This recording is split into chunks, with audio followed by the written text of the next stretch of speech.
She found him sleeping upright in the saddle, a twin baby in each arm, too exhausted to breathe properly.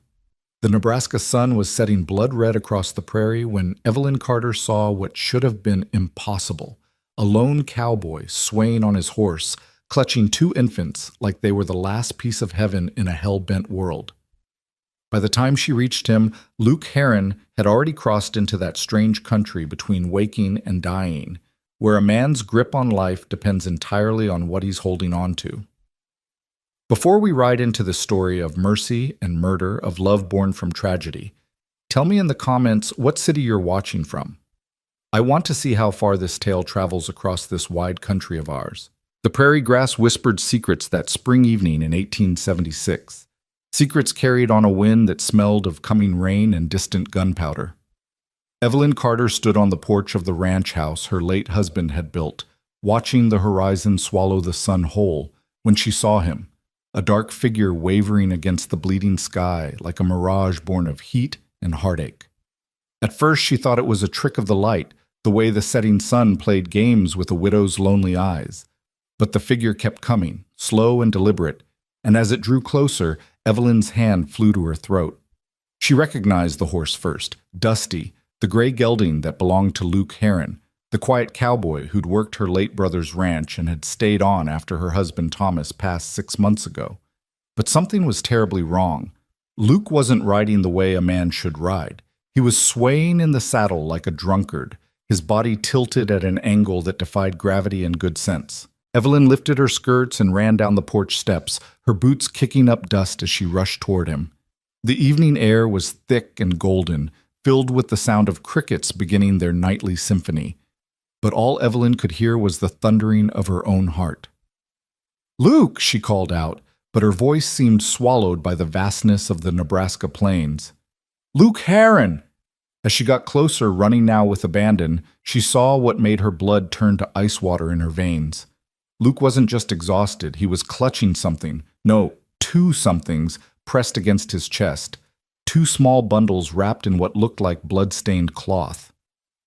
"Good heavens," Evelyn whispered, the words barely escaping her lips as she reached Dusty's side. The horse had stopped of his own accord, as if knowing his rider had reached the end of his strength. Steam rose from the animal's flanks, and his sides heaved with exhaustion. This horse had been ridden hard and long, pushed beyond what any decent man would ask. But Luke Heron wasn't any man, and what Evelyn saw next would prove that beyond any doubt. The cowboy sat rigid in his saddle, his spine straight as a fence post despite the exhaustion that pulled at every line of his weathered face. His arms were locked in a position that looked painful, each one cradling a small bundle. And from those bundles came the unmistakable sound that Evelyn hadn't heard on this ranch in more than 5 years, the mewling cry of babies. "Luke," Evelyn said again, this time more gently, reaching up to touch his boot. "Luke, can you hear me?" His eyes were closed. His chest rose and fell in shallow, rapid breaths that spoke of a man pushed far past his limits. Dirt and dried blood covered his clothes. Whether his own or someone else's, Evelyn couldn't tell. His face was burned raw by sun and wind, his lips cracked and bleeding. He looked like a man who'd ridden through the gates of hell itself and somehow made it back to tell the tale. But he didn't speak. He didn't open his eyes. He simply sat there, sleeping upright in the saddle, his arms locked around those two precious bundles, as if all the demons in creation couldn't make him let go. "Dear God," Evelyn breathed, her hands shaking as she reached up. She had to get those babies. Whatever had happened, wherever Luke had been, those infants needed care and they needed it now. But as her fingers touched the first bundle, Luke's arms tightened reflexively, even in his sleep, even in his exhaustion. "It's all right," Evelyn murmured, speaking to him the way she might speak to a spooked horse. "It's Evelyn, Luke. You're home now. You're safe. Let me have them." She tugged gently on the first bundle, and this time Luke's grip loosened. The baby, a girl, Evelyn saw immediately, with a shock of dark hair and eyes squeezed shut against the world, couldn't have been more than 3 or 4 months old. She was wrapped in what had once been a woman's shawl, now torn and stained with dirt and worse things. Evelyn cradled the infant against her chest with one arm and reached for the second baby. This one was identical to the first. Twins, she realized with a start. Two baby girls who should have been sleeping peacefully in a cradle somewhere, not clutched in the arms of an exhausted cowboy in the middle of the Nebraska prairie. As soon as both babies were free from his grasp, Luke's body began to sag. He tilted forward in the saddle, his hands dropping to the saddle horn, and Evelyn barely had time to step back before he simply gave up. His body went limp, and he would have fallen face first into the dirt if Evelyn hadn't grabbed his arm. "Help!" she screamed toward the bunkhouse, where she knew at least two ranch hands were finishing their evening meal. "Someone help me!" The twins began to cry in earnest now, their small voices piercing the evening air. Evelyn struggled to hold them both while supporting Luke's weight, and for a moment she thought all three of them would end up in the dust. But then she heard running footsteps, and Charlie Redmond, one of the older hands, came rushing around the corner of the barn. "Mrs. Carter! What in blazes—" Charlie stopped short when he saw the scene before him. "Is that Luke? And are those—" "Babies," Evelyn confirmed, her voice tight with strain. "Help me get him down, Charlie. Carefully now. I don't know what condition he's in." Together they eased Luke from the saddle. The cowboy was dead weight, his body completely slack with exhaustion. They laid him out on the ground, and Evelyn pressed her ear to his chest, listening past the screaming of the infants for the steady thump of his heart. It was there. Faint, but there. And his breathing, though shallow and labored, was regular enough. "He's alive," she said, relief flooding through her. "Charlie, help me get him inside. And someone needs to take care of Dusty. That horse has been ridden half to death." "Yes, ma'am." Charlie whistled sharply, and another hand, young Billy Preston, came running from the bunkhouse. "Billy, take Dusty to the barn, cool him down slow, give him water but not too much, and get that saddle off him. Then come to the house. We're going to need all hands." As Billy led the exhausted horse away, Charlie and Evelyn worked together to half-carry, half-drag Luke toward the house. The twins continued their crying, a sound that seemed to pierce straight through Evelyn's chest. She hadn't heard that sound, that particular desperate wail of hungry babies, since her own daughter had died of fever 5 years ago. The wound had never quite healed, and now it felt fresh as yesterday's cut. But there was no time for old grief. These babies were alive and they needed her.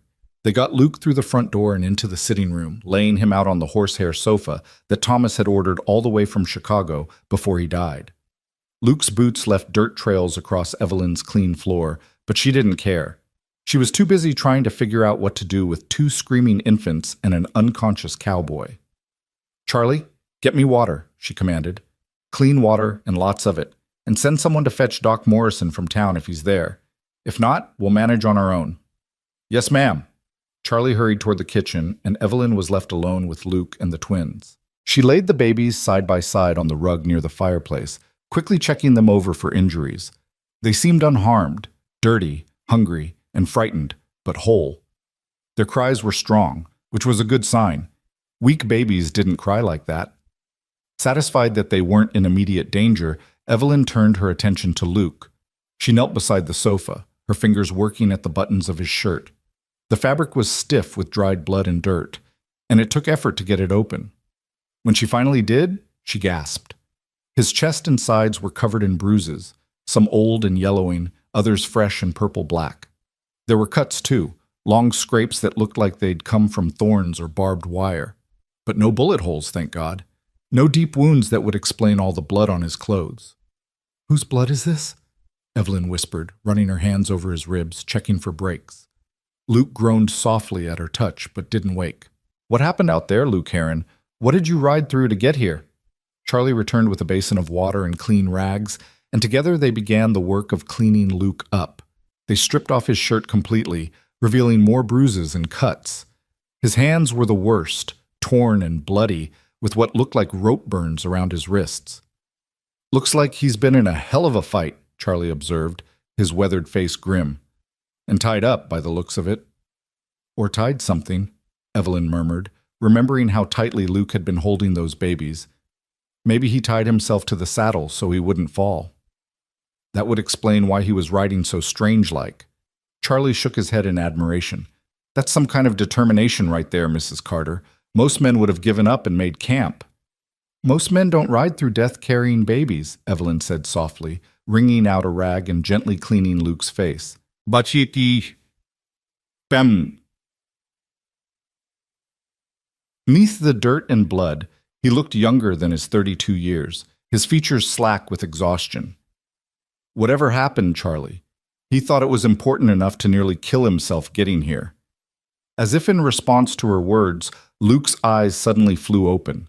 They were wild, unfocused, darting around the room like a cornered animal seeking escape. "The babies!" he gasped, trying to sit up. "Where are the—" "Easy, easy, Ta." Evelyn pressed a hand to his chest, gently pushing him back down. "They're right here, Luke. They're safe. Look!" She pointed to where the twins lay on the rug, still crying but no longer in distress. "You did it. You got them here safely." Luke's eyes followed her gesture, and when he saw the babies, his whole body seemed to deflate. He closed his eyes again, and Evelyn saw tears leak from the corners, tracking through the dirt on his face. "Saved them," he whispered, his voice hoarse and broken. "Had to save them." "Or from what, Luke?" Evelyn asked gently. "What happened? Where did these babies come from?" But Luke was already sliding back into unconsciousness, his body's need for rest overriding everything else. His lips moved, forming words that Evelyn had to lean close to hear. "Dead Man's Crossing. All dead. Only them left. Couldn't leave them." Then he was gone again, his breathing evening out into the deep rhythm of exhausted sleep. Evelyn sat back on her heels, her mind racing. Dead Man's Crossing. She knew the place, a treacherous ford on the Platte River, about 30 miles northwest of here. It was a shortcut that wagon trains sometimes used, but it had earned its name honestly. The crossing was dangerous in good weather, deadly in bad, and the perfect place for an ambush. "Charlie," she said slowly, "how long would it take a man to ride from Dead Man's Crossing to here?" The old cowhand scratched his jaw, thinking. "In good conditions? Pushing hard? Maybe 4, 5 hours? But carrying babies? And looking like he's been through hell?" He shook his head. "I'd say more like 7, 8 hours. Maybe more." Evelyn looked at the sky through the window. The sun was just about gone now, the last light fading to purple at the horizon. If Luke had left Dead Man's Crossing early this morning— "He's been riding all day," she said softly, "in this heat, without stopping, carrying 2 babies." "It's a miracle he made it at all," Charlie agreed. "A lesser man would have died halfway here, or given up and left the babies somewhere." But Luke Heron hadn't given up. He'd ridden through exhaustion and pain, through heat and fear, clutching those babies like they were the most precious cargo in the world. And now he lay unconscious on her sofa, having given everything he had to deliver them safely. The twins' cries grew more insistent, dragging Evelyn's attention back to them. They needed food, and they needed it now. She'd nursed her own daughter once, but that had been 5 years ago, and her milk had long since dried up. She'd have to find another solution. "Charlie, do we still have that milk cow?" she asked suddenly. "Yes, ma'am, old Bessie. She's got a good calf this year." "Get me milk, fresh as you can, and find something I can use to feed these babies. A cloth, a clean piece of leather, anything they can suck on. And someone needs to ride to the Henderson place and see if Mrs. Henderson can spare some bottles or nursing supplies. She just had a baby herself last month." Charlie nodded and hurried off, leaving Evelyn alone with Luke and the twins. She gathered the babies up, one in each arm, and carried them to the kitchen. They were lighter than they should be, she noticed with concern. These children hadn't been fed properly in at least a day, maybe more. "Hush now, little ones," she murmured, rocking them gently as she waited for Charlie to return with the milk. "You're safe now. Whatever happened, whatever you've been through, you're safe." The twins looked up at her with dark, solemn eyes that seemed far too old for their tiny faces. They'd seen something, Evelyn realized. Babies that young didn't usually have that look, that haunted awareness of a world gone wrong. Whatever had happened at Dead Man's Crossing, these children had been there. They'd witnessed something terrible, and Luke had saved them from it. Charlie returned with milk still warm from the cow, and together they fashioned a makeshift feeding system using clean cloth strips soaked in milk. It wasn't ideal, but the twins latched on hungrily, sucking at the cloth with desperate enthusiasm. Evelyn fed them slowly, carefully, making sure they didn't choke in their eagerness to eat. As she fed them, she studied their faces. They were identical in every way. The same dark hair, the same brown eyes, the same small nose and delicate chin. Someone had loved these babies once, she thought. Someone had cared for them, cleaned them, dressed them in the little gowns they wore beneath the blood-stained shawl. Where was that someone now? Dead, most likely. Luke's words echoed in her mind. All dead? Only them left. By the time both babies had drunk their fill, Billy had returned from the Henderson place with proper nursing bottles and news that Mrs. Henderson would come by in the morning to help. The twins were growing drowsy now, their bellies full, their cries reduced to occasional whimpers. Evelyn carried them to her bedroom and laid them in the top drawer of her dresser, which she'd pulled out and lined with soft blankets. It was a trick her own mother had taught her. Dresser drawers made perfect cradles for small babies, better than leaving them on a bed where they might roll. The twins fit perfectly, side by side, their tiny hands instinctively finding each other as they drifted off to sleep. Evelyn stood over them for a long moment, her hand pressed to her chest where her heart ached with a feeling she'd thought long dead. These weren't her babies. They belonged to someone else, someone who was likely lying dead in a shallow grave somewhere near Dead Man's Crossing. But looking at them now, watching them sleep with that particular peace that only babies know, she felt something shift inside her. A purpose. A reason to wake up tomorrow that had nothing to do with keeping the ranch running or honoring Thomas's memory. These babies needed her. And Luke, poor, exhausted Luke, had trusted her enough to bring them here rather than anywhere else. She returned to the sitting room to check on him. He was still sleeping deeply, his breathing more regular now. She'd covered him with a blanket, and in sleep, the hard lines of worry and pain had eased from his face. He looked younger, almost vulnerable, this man who'd ridden through hell with 2 babies in his arms. Evelyn pulled a chair close to the sofa and sat down, keeping watch. Outside, full night had fallen, and the prairie was alive with the sounds of darkness, coyotes calling to each other across the grasslands, nightbirds hunting in the sky, the endless whisper of wind through grass. This was her world, this harsh and beautiful country where life and death walked hand in hand, where men like Luke Heron did impossible things because someone had to, where babies could be orphaned in an instant and women like her could suddenly find themselves responsible for 2 lives they'd never planned for. The clock on the mantel ticked toward midnight, and still Evelyn sat, watching Luke sleep and listening to the distant sounds of the twins stirring in their makeshift cradle. Tomorrow would bring questions that needed answering. Tomorrow she'd have to figure out where these babies came from and what had happened to their family. Tomorrow she'd have to decide what came next. But tonight she simply sat vigil over the cowboy who'd been too tired to breathe properly, who'd clutched those babies like they were his own, who'd whispered saved them before collapsing into sleep. Because sometimes in this hard country, the only thing you could do was witness someone else's courage and be grateful you were there to see it. Around 2 in the morning, Luke stirred. His eyes opened, clearer now, more focused. He looked around the room, taking in his surroundings, before his gaze settled on Evelyn. "Ma'am," he said, his voice rough as sandpaper. "The babies?" "Sleeping peacefully," Evelyn assured him, "fed and cleaned and safe in my bedroom. You did well, Luke. You saved them." He closed his eyes briefly, relief washing over his face. Then he tried to sit up, wincing as his bruised body protested. Evelyn rose quickly, helping him swing his legs to the floor. "Easy now. You've been through quite an ordeal. Charlie says you rode all day from Dead Man's Crossing." Luke nodded slowly. "Had to. Couldn't stop. They needed—" He trailed off, looking down at his torn hands. "They needed someone." "What happened out there, Luke?" For a long moment, he was silent, his jaw working as if chewing over whether to speak. Finally, he looked up at her, and Evelyn saw something in his eyes that made her heart clench, a deep, bone-weary sorrow mixed with anger. "I was checking our northern fence line," he began, his voice low and rough. "Heard gunshots. Lots of them. By the time I got there," he swallowed hard. "Wagon was already burning. 3 men, 2 women, all dead. Shot where they stood. The men who did it were still there, going through the wagon, looking for valuables." "Dear God," Evelyn breathed. "I stayed hidden, watched them leave. Then I went to see if anyone had survived." His hands clenched into fists. Found the babies under the wagon floorboards. They'd been hidden there, wrapped up tight with a note pinned to their blanket.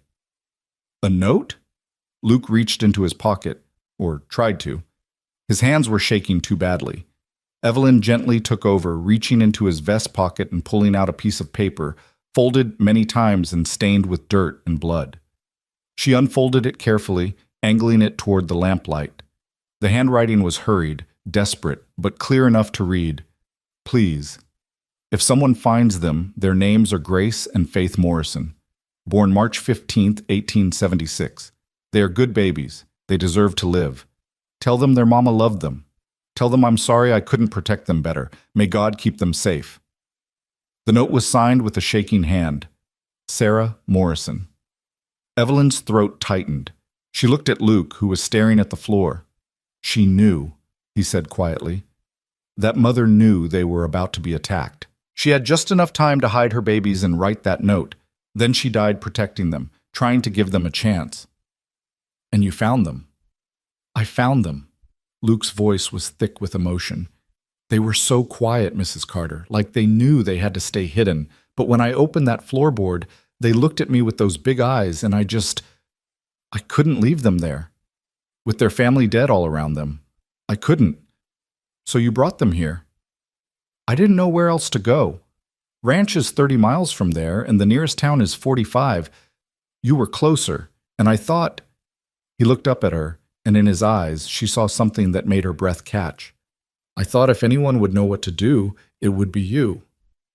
There was a weight to those words, a meaning that went deeper than simple practicality. Luke Heron had ridden 30 miles through heat and exhaustion, had pushed himself and his horse to the breaking point, had clutched 2 babies to his chest until his arms locked with cramps, and he'd done it all because he thought of her, because he trusted her. You thought right, Evelyn said softly, refolding the note with careful hands. We'll take care of them, Luke. Those babies will have a home here as long as they need one. What about the law? Don't we have to report what happened? Find their kin? In the morning, Evelyn said firmly. Tonight, everyone just needs to rest. You most of all. When did you last eat? Luke frowned, thinking. Yesterday morning, maybe. Come on then. Evelyn stood, holding out her hand. I'm going to feed you some beef stew and bread, and then you're going to sleep in a proper bed. Those babies are safe, Luke. You can rest now. He let her help him to his feet, swaying slightly from exhaustion. In the kitchen, she warmed up leftover stew and watched as he ate slowly, each bite seeming to take tremendous effort. He was running on nothing but willpower and determination, and now that the crisis was over, his body was finally demanding payment for what he'd put it through. When he'd finished eating, Evelyn led him to the small room off the kitchen that had been her husband's study. There was a daybed there, usually reserved for when Thomas had worked late into the night on the ranch accounts. She'd kept it made up, unable to change anything about the room in the months since his death. But tonight, it would serve a better purpose. Sleep here, she told Luke, pulling back the blanket. If the babies wake, I'll hear them. You've done enough. Luke sank onto the bed with a groan of relief, and Evelyn helped him pull off his boots. He was asleep before she'd even finished, his body simply shutting down the moment it felt safe to do so.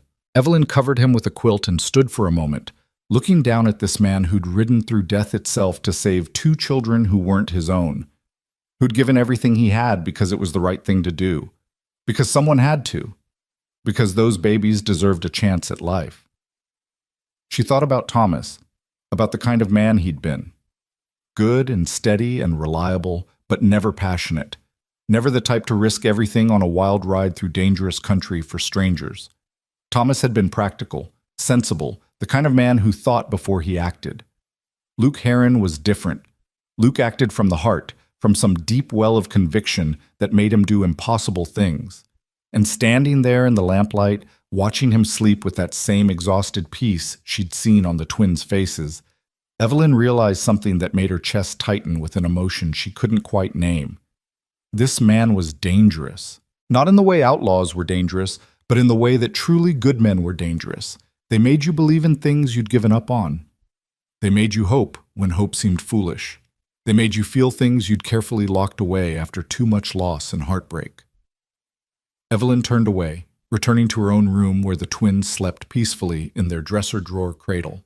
She checked on them one more time, adjusting their blankets, marveling at how tiny they were, how fragile, and yet how miraculous. Grace and Faith Morrison, born into this hard world and nearly murdered before they could even know it, but alive now, sleeping soundly because a cowboy named Luke Heron had refused to let them die alone in the wilderness. Evelyn changed into her nightgown and climbed into her empty bed, but sleep wouldn't come. Her mind kept returning to Luke's words. "I thought if anyone would know what to do, it would be you." Why her? Why bring the babies here instead of to the sheriff in town, or to any of a dozen other ranches scattered across the prairie? They'd barely spoken 100 words to each other in all the months he'd worked here. She was the ranch owner's widow. He was the hired hand. They existed in different worlds, connected only by the daily business of running cattle and mending fences. Except that wasn't quite true, was it?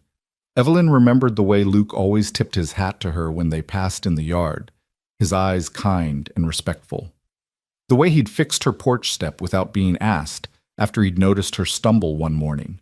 The way he'd stayed on after Thomas died, when most of the other hands had drifted off to find work elsewhere, uncertain about working for a woman. Luke had stayed. And when crisis came, when he held 2 babies in his arms and had to make an impossible choice, he'd ridden straight to her. Outside, a coyote howled at the moon, and one of the twins stirred in her sleep, making a small sound that was half cry, half sigh. Evelyn rose and went to the dresser drawer, looking down at the 2 tiny faces barely visible in the moonlight streaming through the window. "Grace and Faith," she whispered, trying out the names. They fit somehow. Grace for the mercy that had led Luke to find them. Faith for the belief that brought him here, to her door, trusting she would help. She thought about their mother, Sarah Morrison, writing that desperate note with death bearing down on her. What must she have felt, knowing she was about to die, hoping beyond hope that someone good would find her babies? The terror, the grief, the fierce maternal love that made her use her last moments not to plead for her own life, but to provide for theirs. Evelyn understood that kind of love. She'd felt it once for her own daughter, before fever had stolen that small life away. She'd thought she'd never feel it again, had resigned herself to a life of going through the motions, managing the ranch, existing, but not truly living. But looking at these babies now, feeling the way her heart opened despite every attempt to keep it closed, she knew she'd been wrong. Love wasn't something you could lock away or decide not to feel. It was something that happened to you, whether you wanted it or not, whether you were ready or not. These babies needed her, and maybe, just maybe, she needed them too. The thought terrified her, because needing meant hoping, and hoping meant risking the terrible pain of loss all over again. Evelyn had barely survived losing her daughter. She wasn't sure she could survive it twice. But as Grace stirred in her sleep, her tiny hand reaching out to grasp Faith's fingers, Evelyn felt something crack open in her chest, something that had been frozen solid for 5 long years. Tomorrow, she would contact the sheriff. Tomorrow, she would try to find out if Grace and Faith had any living relatives who might claim them. Tomorrow, she would deal with all the practical considerations of what came next. But tonight, in this quiet moment with moonlight painting everything silver, Evelyn let herself imagine a different future, one where these babies stayed, where their laughter filled this house again, where the empty rooms became nurseries and the silent halls echoed with the sound of small feet. And in that imagined future, she saw Luke, not as a hired hand, but as something more, something she didn't dare name yet but felt burning like a coal in her chest. She shook her head, trying to dismiss such foolish thoughts, but they persisted, stubborn as prairie grass, impossible to uproot once planted. In the study, Luke slept on, unaware that his single act of mercy had set in motion forces that would change all their lives. Unaware that by saving 2 babies, he'd also begun to save a broken-hearted widow who'd forgotten how to hope. The prairie wind sang through the eaves, carrying with it the promise of change, of new beginnings born from tragedy, of love found in the most unexpected places. And in a dresser drawer lined with blankets, 2 babies slept peacefully, alive because a cowboy had refused to let them die, and safe because a widow had forgotten how to turn away someone in need. The night wore on toward dawn, And in that space between darkness and light, something new was being born. A family that hadn't existed yesterday, forged not by blood, but by choice, by mercy, by the simple act of saying yes when it would have been easier to say no. Outside, the first birds began to sing, welcoming a new day none of them could have predicted and none of them would ever forget. The morning sun broke across the Nebraska prairie like a promise neither harsh nor gentle, just honest in its brightness. Evelyn woke to the sound she'd almost forgotten, the hungry cry of babies demanding to be fed. For one disoriented moment, she thought she was dreaming, that her daughter Mary was alive again and calling for her. Then memory crashed back and she sat up quickly, her heart pounding. Grace and Faith, the twins, Luke's desperate ride. It had all been real.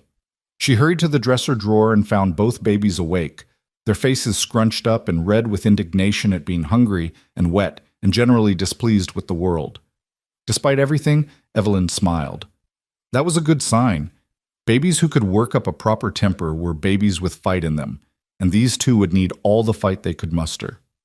All right, she murmured, lifting Grace first and then Faith, cradling one in each arm.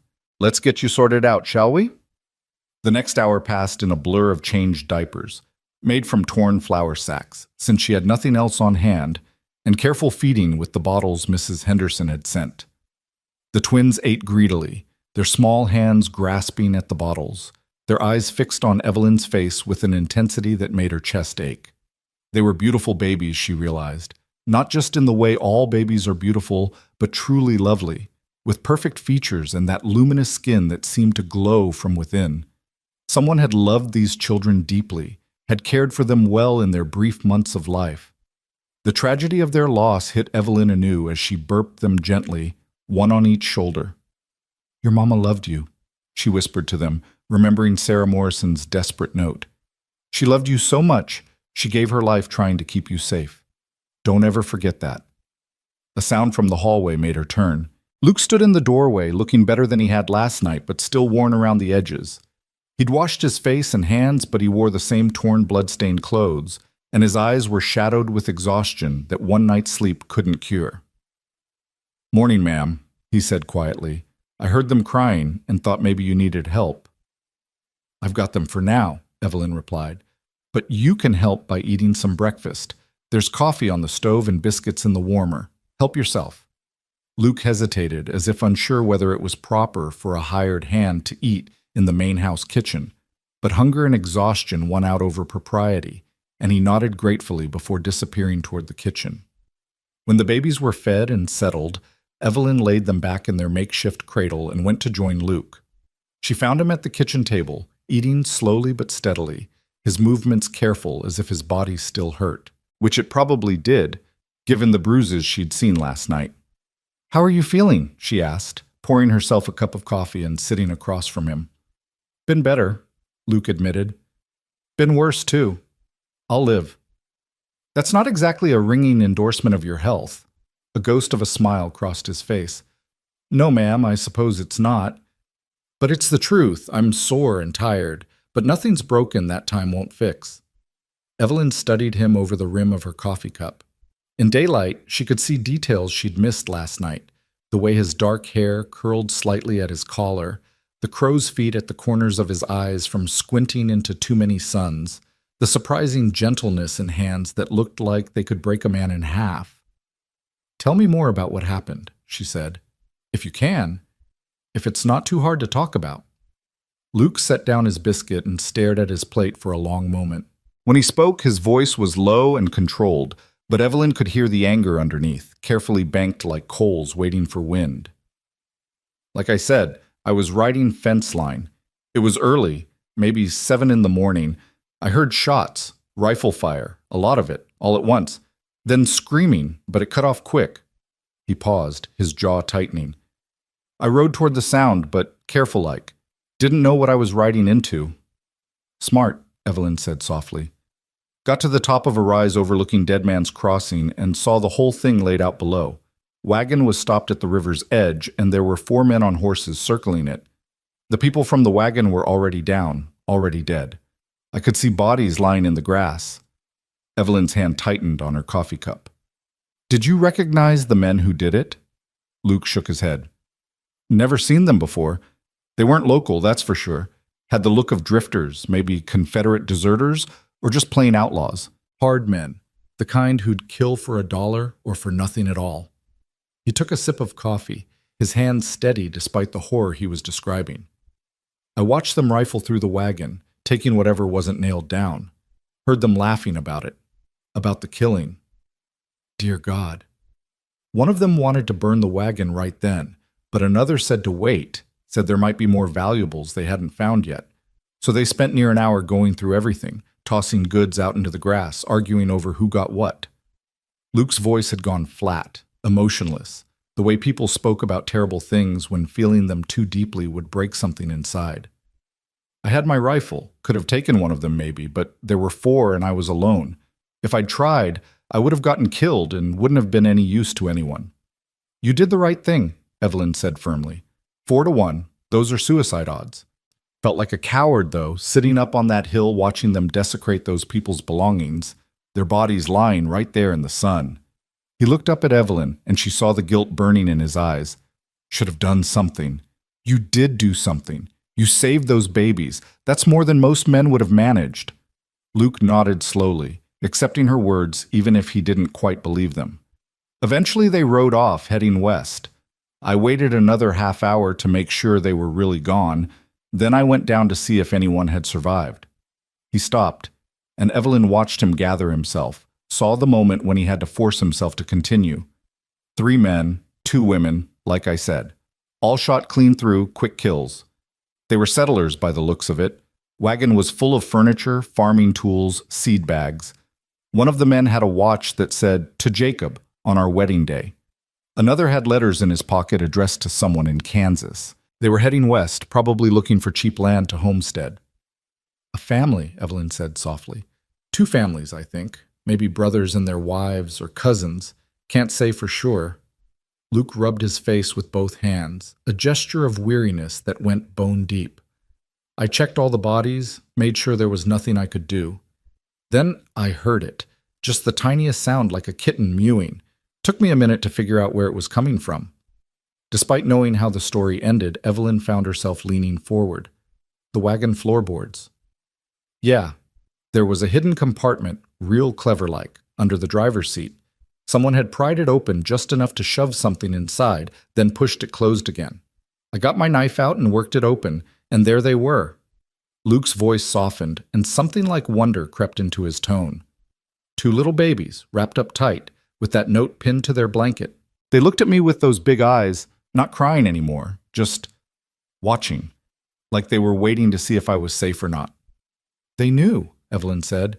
Even that young, babies know when something's wrong.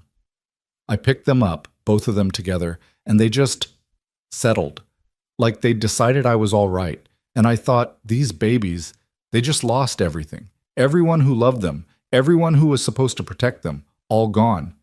And if I didn't do something, they'd die too, out there in the sun, hidden in a wagon nobody would find for days. So you brought them here. Didn't have much choice. Like I said, town was farther, and these babies needed feeding sooner than later. Plus, he trailed off, looking uncomfortable. Plus what? Luke met her eyes, and Evelyn saw something there that made her breath catch. Plus, I trust you, Mrs. Carter. Don't know you well, but I know enough. Know you're fair and kind, and you don't turn away from hard things. Figured if anyone would help these babies, it'd be you. The simple honesty of his words struck Evelyn harder than any flowery speech could have. This man barely knew her, yet he trusted her with the most precious cargo he could carry. That trust felt like a gift and a burden all at once. Thank you, she said quietly, for trusting me and for saving them. Had to be done. Luke shrugged, clearly uncomfortable with praise. Any decent man would have done the same. I'm not so sure about that, Evelyn said. Plenty of men would have ridden on, told themselves it wasn't their problem, or would have taken the babies to the nearest town and handed them off to whoever would take them, then forgotten about it. But you rode 30 miles through heat and exhaustion to bring them somewhere safe. That's not just decency, Luke. That's courage. A faint flush crept up Luke's neck, and he looked away, embarrassed. Before he could respond, Charlie knocked on the kitchen door and stuck his head in. Begging your pardon, Mrs. Carter, but there's a rider coming up the road. Looks like Sheriff Morrison from town. Evelyn and Luke exchanged glances. Morrison, the same last name as the babies. Show him in when he gets here, Charlie, Evelyn said, rising. Luke, maybe you should stay. The sheriff will want to hear what you saw. 10 minutes later, Sheriff Tom Morrison sat in Evelyn's parlor, his hat in his hands and his weathered face grave. He was a man in his 50s with iron gray hair and the kind of solid, dependable presence that made people trust him. But today his eyes were red-rimmed and his hands shook slightly as he held his coffee cup. Mrs. Carter, he said, his voice rough, thank you for receiving me. I know it's early, but I got word last night that there was trouble out at Dead Man's Crossing. A rancher found bodies this morning, sent his boy to fetch me. I've been riding since before dawn. The people from the wagon, Evelyn said softly. We know. Luke here. She gestured to where Luke stood near the fireplace. He found them yesterday. The sheriff's eyes sharpened. You were there? Heard the shots, Luke said. Got there after it was done. 4 men, outlaws by the looks of them, killed everyone and robbed the wagon. Did you see their faces? Would you recognize them? I would, Luke said grimly. I'd know them anywhere. Sheriff Morrison nodded slowly, filing that information away. Then he seemed to brace himself, his whole body going rigid. Mrs. Carter, I have to ask, were there any survivors? The rancher who found the scene said there were 5 bodies, but he thought there should have been more. There was a cradle in the wagon, baby things. Evelyn's heart clenched as she understood. The baby's name is Morrison. Your relation? The sheriff's face crumpled just for a moment before he pulled himself together with visible effort. My nephew Jacob, he and his wife Sarah, they were traveling with Sarah's brother and his wife, heading to Kansas to start fresh. Sarah had twins 4 months ago, 2 little girls. Grace and Faith. His voice broke on the names. Are they? They're alive, Evelyn said quickly, and watched as relief so powerful it was almost painful washed over the sheriff's face. Luke found them hidden in the wagon and brought them here. They're sleeping in my bedroom right now, safe and sound. Sheriff Morrison stood abruptly, nearly knocking over his coffee. Can I see them? Please, I need to see them. Evelyn led him to her bedroom, where the twins were sleeping peacefully in their dresser-drawer cradle. The sheriff knelt beside them, his big hands hovering over their small bodies, as if afraid to touch them, as if they might disappear if he did. Grace, he whispered, gently touching one baby's hand. Faith. He touched the other, and tears began to roll down his weathered cheeks. Oh, Sarah, you brave girl! You saved them! He stayed like that for a long moment, just looking at the babies, his shoulders shaking with silent sobs. Evelyn stood in the doorway, giving him privacy for his grief. Behind her, she could sense Luke's presence, solid and quiet.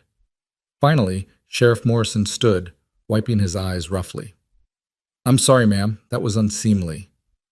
Nothing unseemly about grief, Evelyn said gently. Those babies are your family. You're allowed to feel. They're my only family left now, the sheriff said, his voice raw. I'm a bachelor, never married.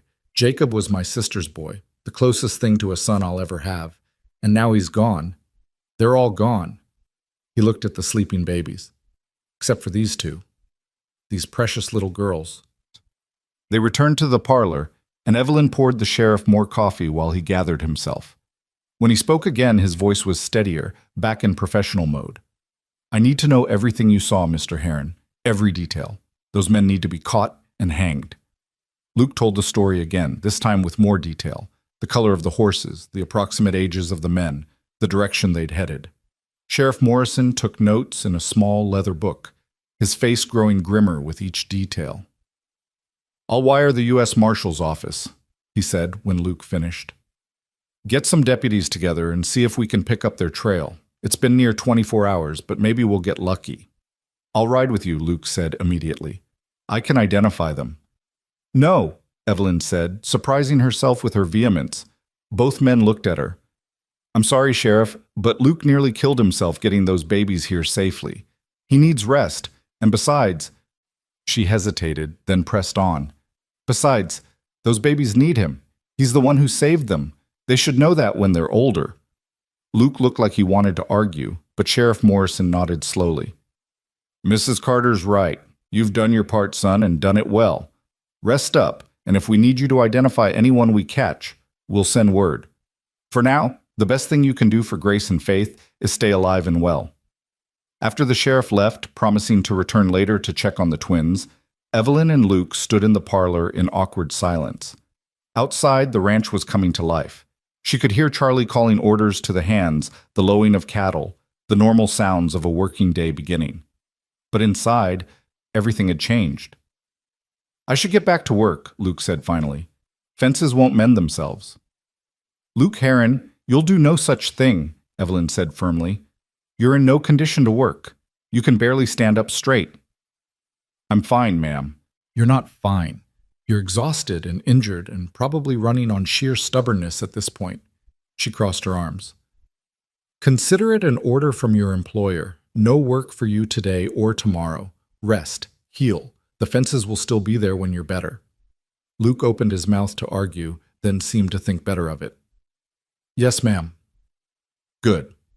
Now, I'm going to check on the babies again. You should sleep more if you can, or at least sit down before you fall down. But Luke didn't sit.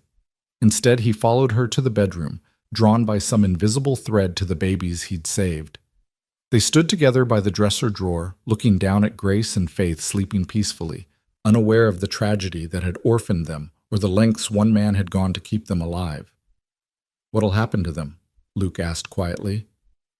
Sheriff Morrison, he's a good man, but he's got no wife, no way to care for babies.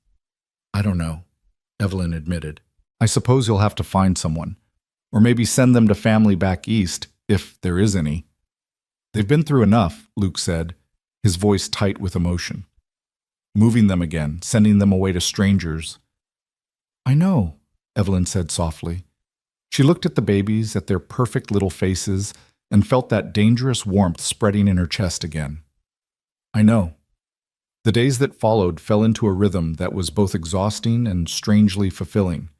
Evelyn cared for the twins with a dedication that surprised her, rising multiple times each night to feed them, changing endless diapers, rocking them when they cried. Mrs. Henderson came by daily to help and to offer advice, and soon other ranch wives from neighboring properties began stopping in with baby clothes and supplies. Heard about what happened, Mrs. Taylor said, arriving with a basket full of tiny gowns. Terrible thing, just terrible. But those babies are blessed to have you caring for them. Luke stayed around the house more than usual, even after his strength returned.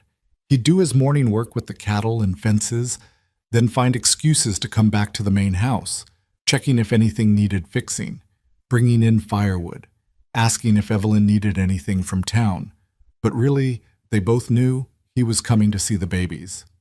Evelyn would find him sometimes, sitting in the kitchen with one twin cradled in his big, scarred hands, talking to her softly about horses or weather or nothing at all. The babies seemed to recognize him, their eyes following him when he moved, their cries settling when he picked them up. You're good with them, Evelyn observed one afternoon, watching as Luke expertly burped Grace. Had younger siblings growing up, Luke said, patting the baby's back gently. Helped raise most of them after Ma died. This is familiar territory. Where are your siblings now? Scattered. Some went west, some went east. Lost track of most of them over the years. There was an old sadness in his voice. That's how it goes, I suppose. Family drifts apart like dandelion seeds in the wind. Not always, Evelyn said softly. Sometimes family is what you make it, not just what you're born into. Luke looked at her then, really looked at her, and something passed between them. An understanding, a possibility, a question neither was quite ready to ask out loud. The moment was broken by Faith beginning to fuss in her cradle. Evelyn went to pick her up, and soon they were both occupied with the endless needs of infants. But the feeling lingered, hanging in the air like summer heat, impossible to ignore. That evening, after the babies were asleep and Luke had returned to the bunkhouse, Evelyn sat on her porch and watched the sun set over the prairie. Sheriff Morrison had stopped by earlier with bad news. The outlaws' trail had gone cold.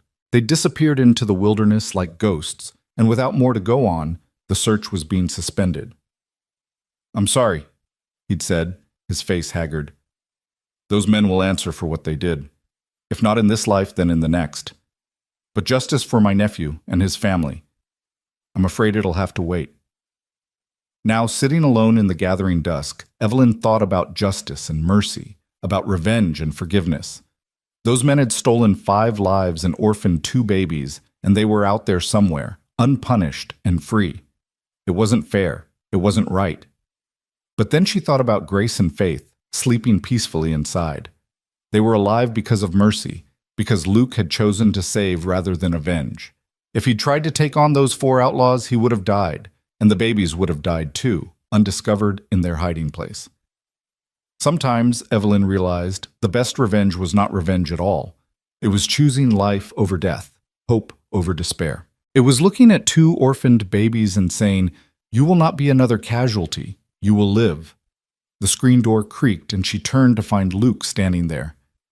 "Saw your lamp still on," he said. "Thought maybe something was wrong." "Just thinking," Evelyn said. "Couldn't sleep. Mind if I join you?" "Please." Luke sat in the other porch chair, the one that had been Thomas's, and for a moment they were both silent, listening to the night sounds of the prairie. It should have felt awkward, this quiet companionship, but somehow it didn't. It felt natural, right? As if they'd been sitting together like this for years instead of days. "Sheriff Morrison came by earlier," Evelyn said finally. "They lost the trail." "I heard," Luke said quietly. "Charlie told me." "Does it bother you that they got away?" Luke was quiet for a long time, thinking. "Yeah," he admitted. "It bothers me. Those men killed 5 people in cold blood, left 2 babies to die. They should hang for that." He paused. "But I've been thinking about something the sheriff said when he first came here. He asked if the babies were alive, and when you said yes, the look on his face, it was like someone had given him the world." He was so relieved, Evelyn remembered. "That's what matters in the end," Luke said. "Not that the bad men got away, but that the babies lived. That something good came out of all that evil. Justice would be nice, but mercy—" He looked at Evelyn. "Mercy is better." They sat in comfortable silence after that, until the moon rose full and bright over the grasslands. Inside, one of the babies began to cry, and Evelyn rose to attend to her. Luke rose too, following her inside without being asked, and together they cared for Grace and Faith in the lamplit kitchen, passing bottles and clean diapers between them with the easy coordination of long practice. This, Evelyn thought, as she watched Luke gently rock Faith while she fed Grace, this is what family looks like. Not always blood relations, not always planned or expected, but people who show up and stay and care, who choose each other day after day. "Luke," she said suddenly, the words coming before she could think better of them. "What if they didn't have to leave?" He looked up from Faith, his eyes questioning. "The babies," Evelyn clarified, though her heart was pounding. What if they stayed here? With me? With us?" "Sheriff Morrison is a bachelor with no idea how to raise twin girls. He knows it, I know it. He's grateful they're alive, but he's already overwhelmed just thinking about taking care of them." Evelyn set down Grace's bottle, her hands trembling slightly. "But I could do it. I have this big house, plenty of room. The ranch is doing well enough to support them. And her voice caught. "I want them, Luke. I know it's only been a few days, but I can't imagine this house without them now." Luke's face had gone very still, very serious. "That's a big commitment, Mrs. Carter. Those babies, they'll need everything. Years of care, love, teaching. It's not like raising cattle." "I know that," Evelyn said, perhaps more sharply than she intended. "I raised a daughter before. I know what it takes." The pain of that loss flashed across her face before she could hide it. Luke's expression softened. "I'm sorry. I didn't mean to suggest you didn't." "No, I'm sorry," Evelyn said, sitting down heavily. I can't send them away, Luke. I can't. They need me. And maybe—" She looked up at him, vulnerable in a way she hadn't allowed herself to be in years. "Maybe I need them too." "Then keep them," Luke said simply. "Talk to the sheriff. See if he'd agree to let you adopt them. I can't imagine he'd say no. He knows you'd give them a good home. But what about you?" The words came out before Evelyn could stop them, and she felt heat rush to her face. I mean, you saved them. You brought them here. Don't you have a say in what happens to them? Luke was quiet for a long moment, looking down at Faith sleeping in his arms. When he spoke, his voice was careful, measured. I'd like to think I'd have a say, ma'am. I'd like to think that maybe I could stay and help, if you wanted, if you needed. Their eyes met across the kitchen, and Evelyn felt that pull again, stronger now. This man who'd ridden through hell with babies in his arms, who cared for them as gently as if they were his own, who looked at her like she was something precious and breakable and strong all at once. I think I'd like that, she said softly. I think I'd like that very much. Outside, the wind picked up, rattling the windows, and somewhere in the distance, a coyote called to its mate.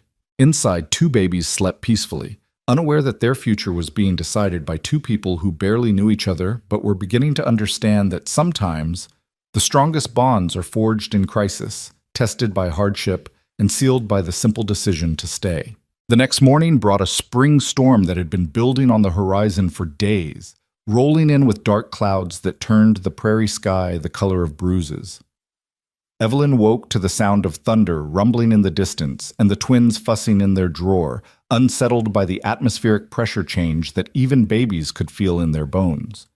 She fed them quickly, changed them, and settled them back down just as the first drops of rain began to patter against the windows. By mid-morning, the storm had arrived in earnest, sheets of rain driving sideways across the grasslands, wind howling around the corners of the house like something alive and angry. Luke appeared at the kitchen door around noon, soaked through despite his oilskin coat, water dripping from the brim of his hat onto Evelyn's clean floor. "Sorry, ma'am," he said, pulling off the hat. "Cattle are getting spooked by the lightning. Charlie sent me to check if you need anything battened down around the house before it gets worse." "The shutters on the east side are loose," Evelyn said, handing him a towel, "and there's a leak starting in the back bedroom. But Luke, you're drenched. Stay inside until this passes." "Can't, ma'am. Cattle won't wait on weather." But he took the towel gratefully, wiping his face. "I'll fix those shutters first, though, before I head back out." Evelyn watched him work from the kitchen window, his figure barely visible through the curtains of rain as he wrestled the shutters closed and latched them secure. He moved with purpose despite the storm, despite his exhaustion from the previous days. This was a man who did what needed doing, no matter the cost to himself. When he came back inside, she had coffee waiting and a plate of cold chicken and bread. "Eat," she commanded. "You can't work on an empty stomach." Luke didn't argue this time, just sat at her kitchen table and ate, while rain drummed on the roof and thunder shook the windows in their frames. The twins were awake in their cradle, watching the ceiling with wide eyes, as if they could see the storm through the wooden boards above them. "They seem calm," Luke observed, glancing toward the bedroom where the babies lay. "Most babies would be screaming their heads off in weather like this." "They've been through worse than a storm," Evelyn said quietly. "Maybe they know the difference between noise that can hurt them and noise that's just noise." "That's a hard lesson for such little ones to learn." Luke set down his coffee cup, his expression distant. "No child should have to learn that so young." Evelyn studied him across the table, this man who seemed to carry the weight of the world on his shoulders despite having no obligation to do so. "Luke, can I ask you something?" "Yes, ma'am." "Why did you really bring them here? To me, specifically?" She leaned forward slightly. "You said you trust me, but we barely know each other. You could have taken them to any number of places closer than here." Luke was quiet for a long moment, turning his coffee cup in his hands.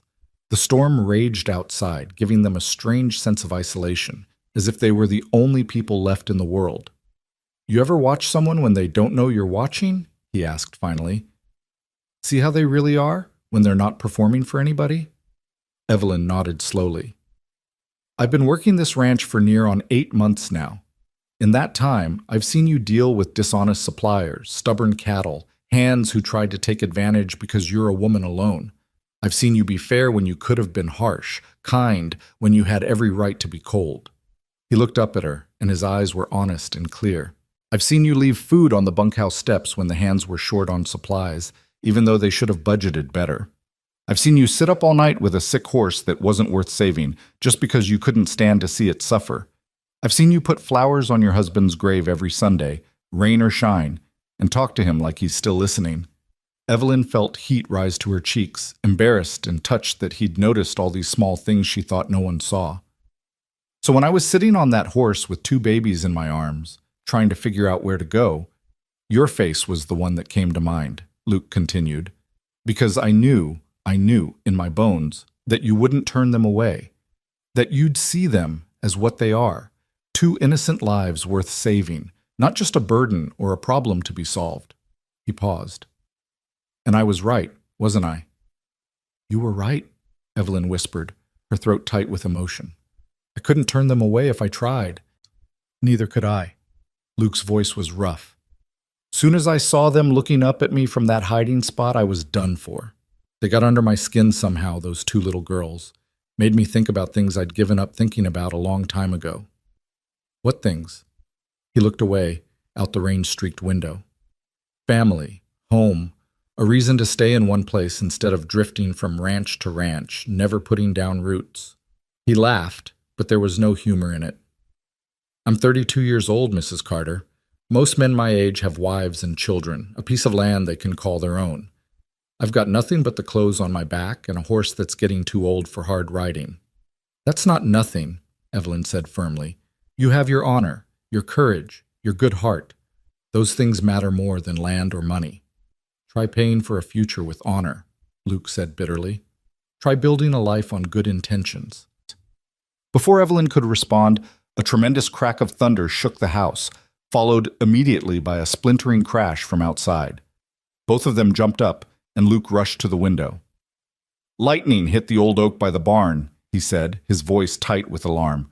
Tree split right down the middle, and half of it fell on the barn roof. I can see flames. The horses, Evelyn gasped. They kept 4 horses in that barn, including Dusty, the gelding that had carried Luke and the babies to safety.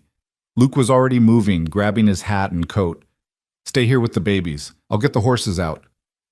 I'm coming with you, Evelyn said, reaching for her own coat. You can't manage 4 panicked horses alone in this storm. Mrs. Carter, those are my horses in my barn, and I'm coming.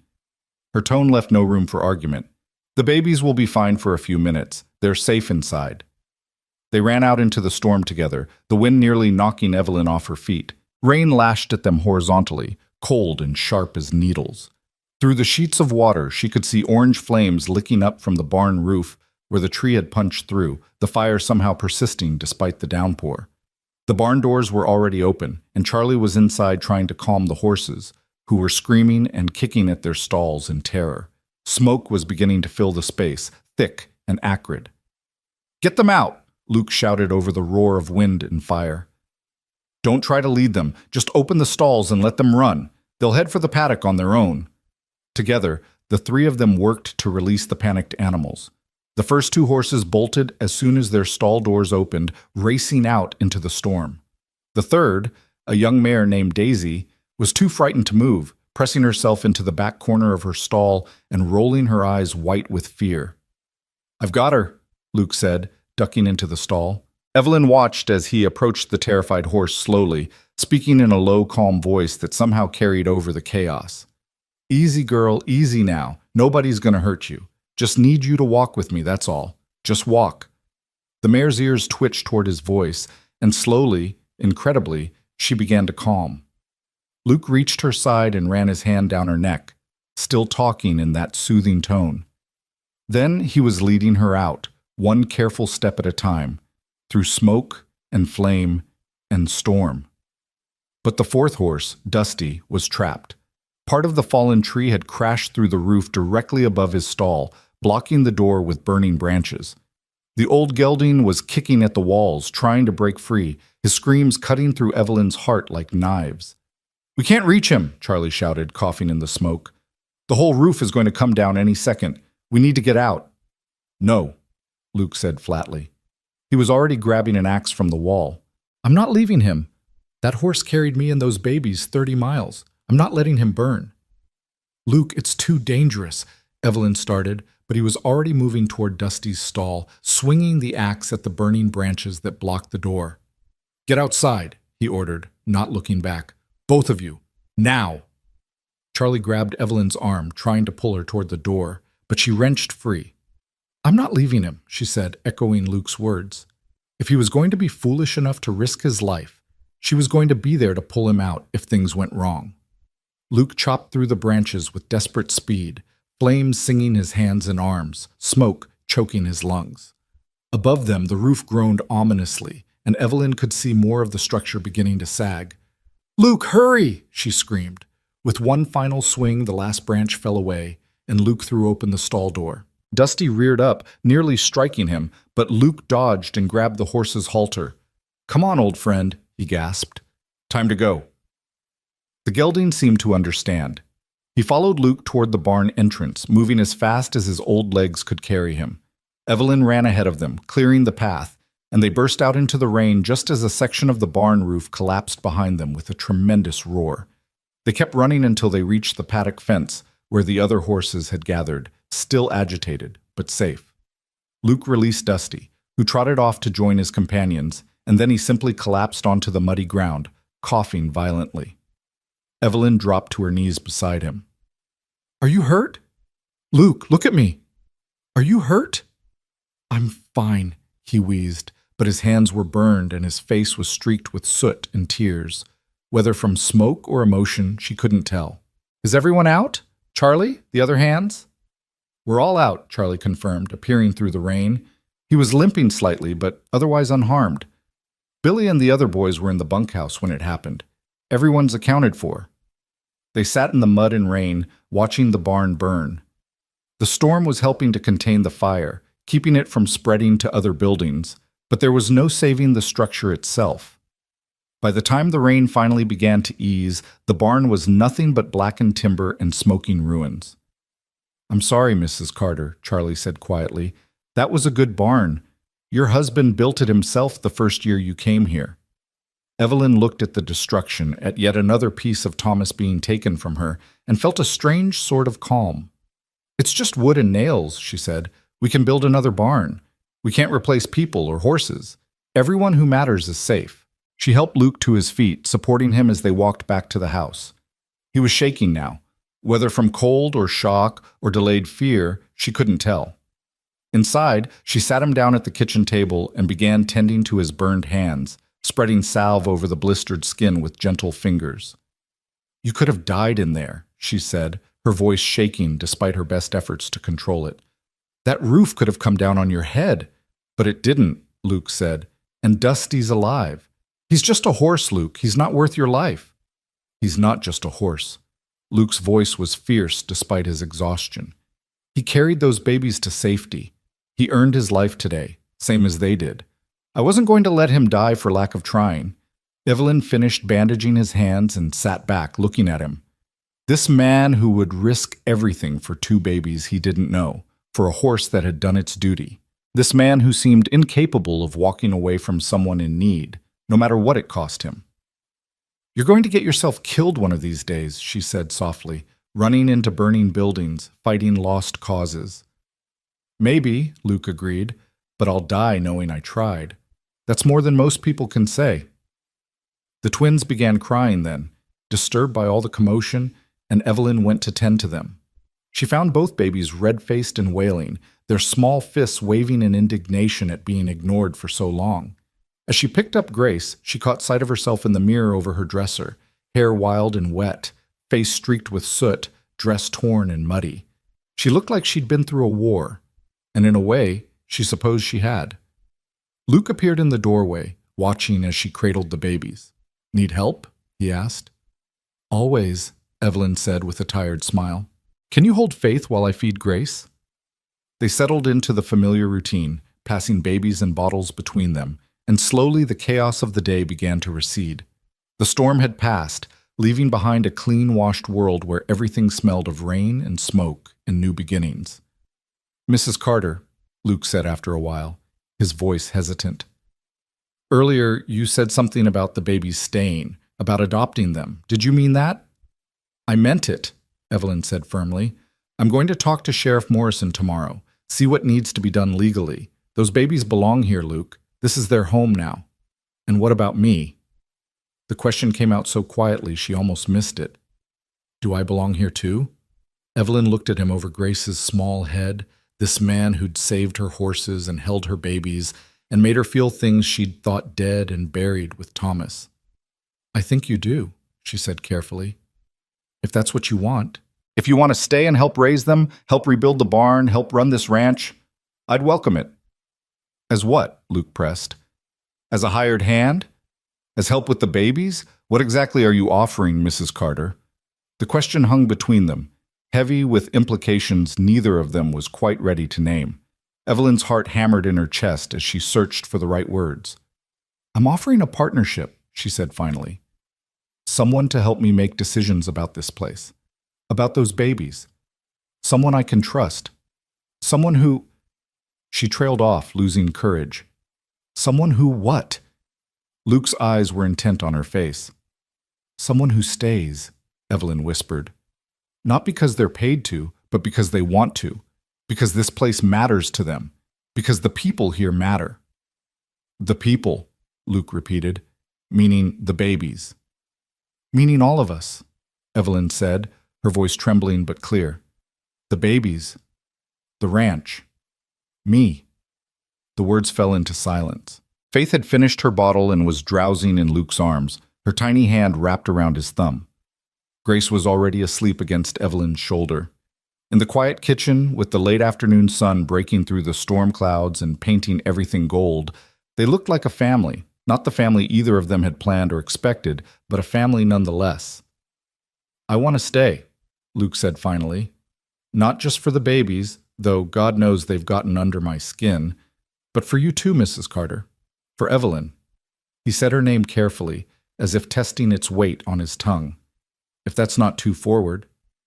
It's not too forward, Evelyn said, though her cheeks burned. It's honest. And I appreciate honesty. Then I'll be honest, Luke said, shifting Faith in his arms so he could look at Evelyn directly.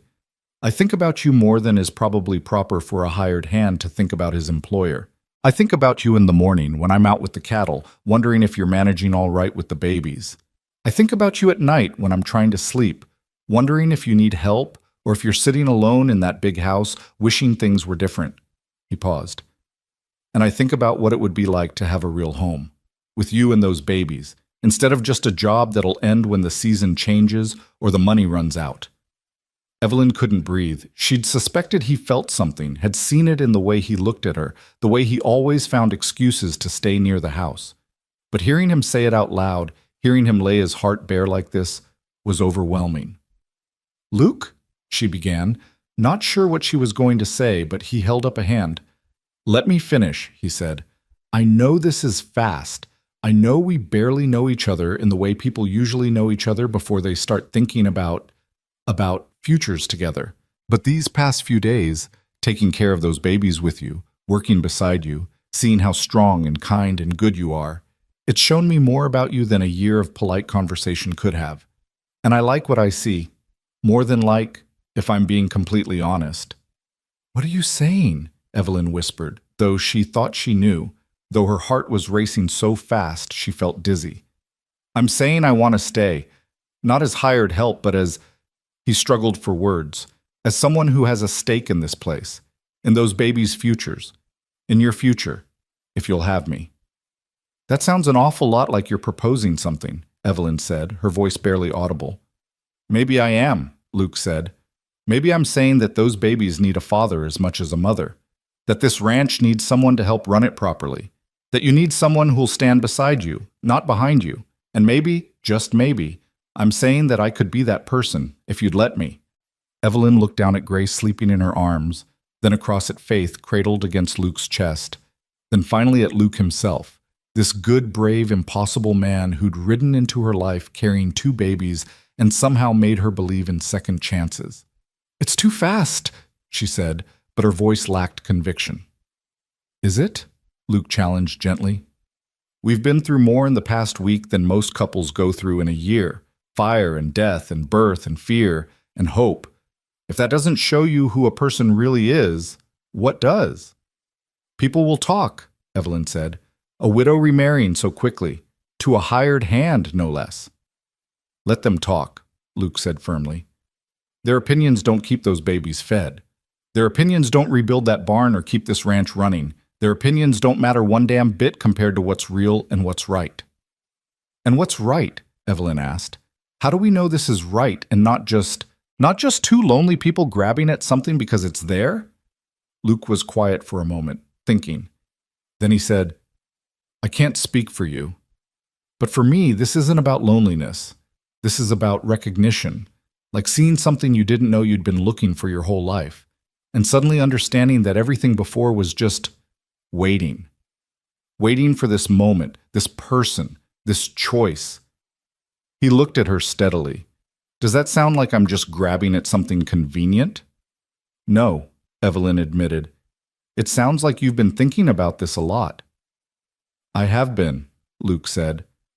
All through last night, lying awake in that little room, hearing the babies cry and hearing you get up to tend them. All through today, working in the rain and fighting that fire and thinking, I might not make it out to tell you any of this. I've been thinking about what matters and what doesn't, what's worth fighting for and what's worth letting go. He paused.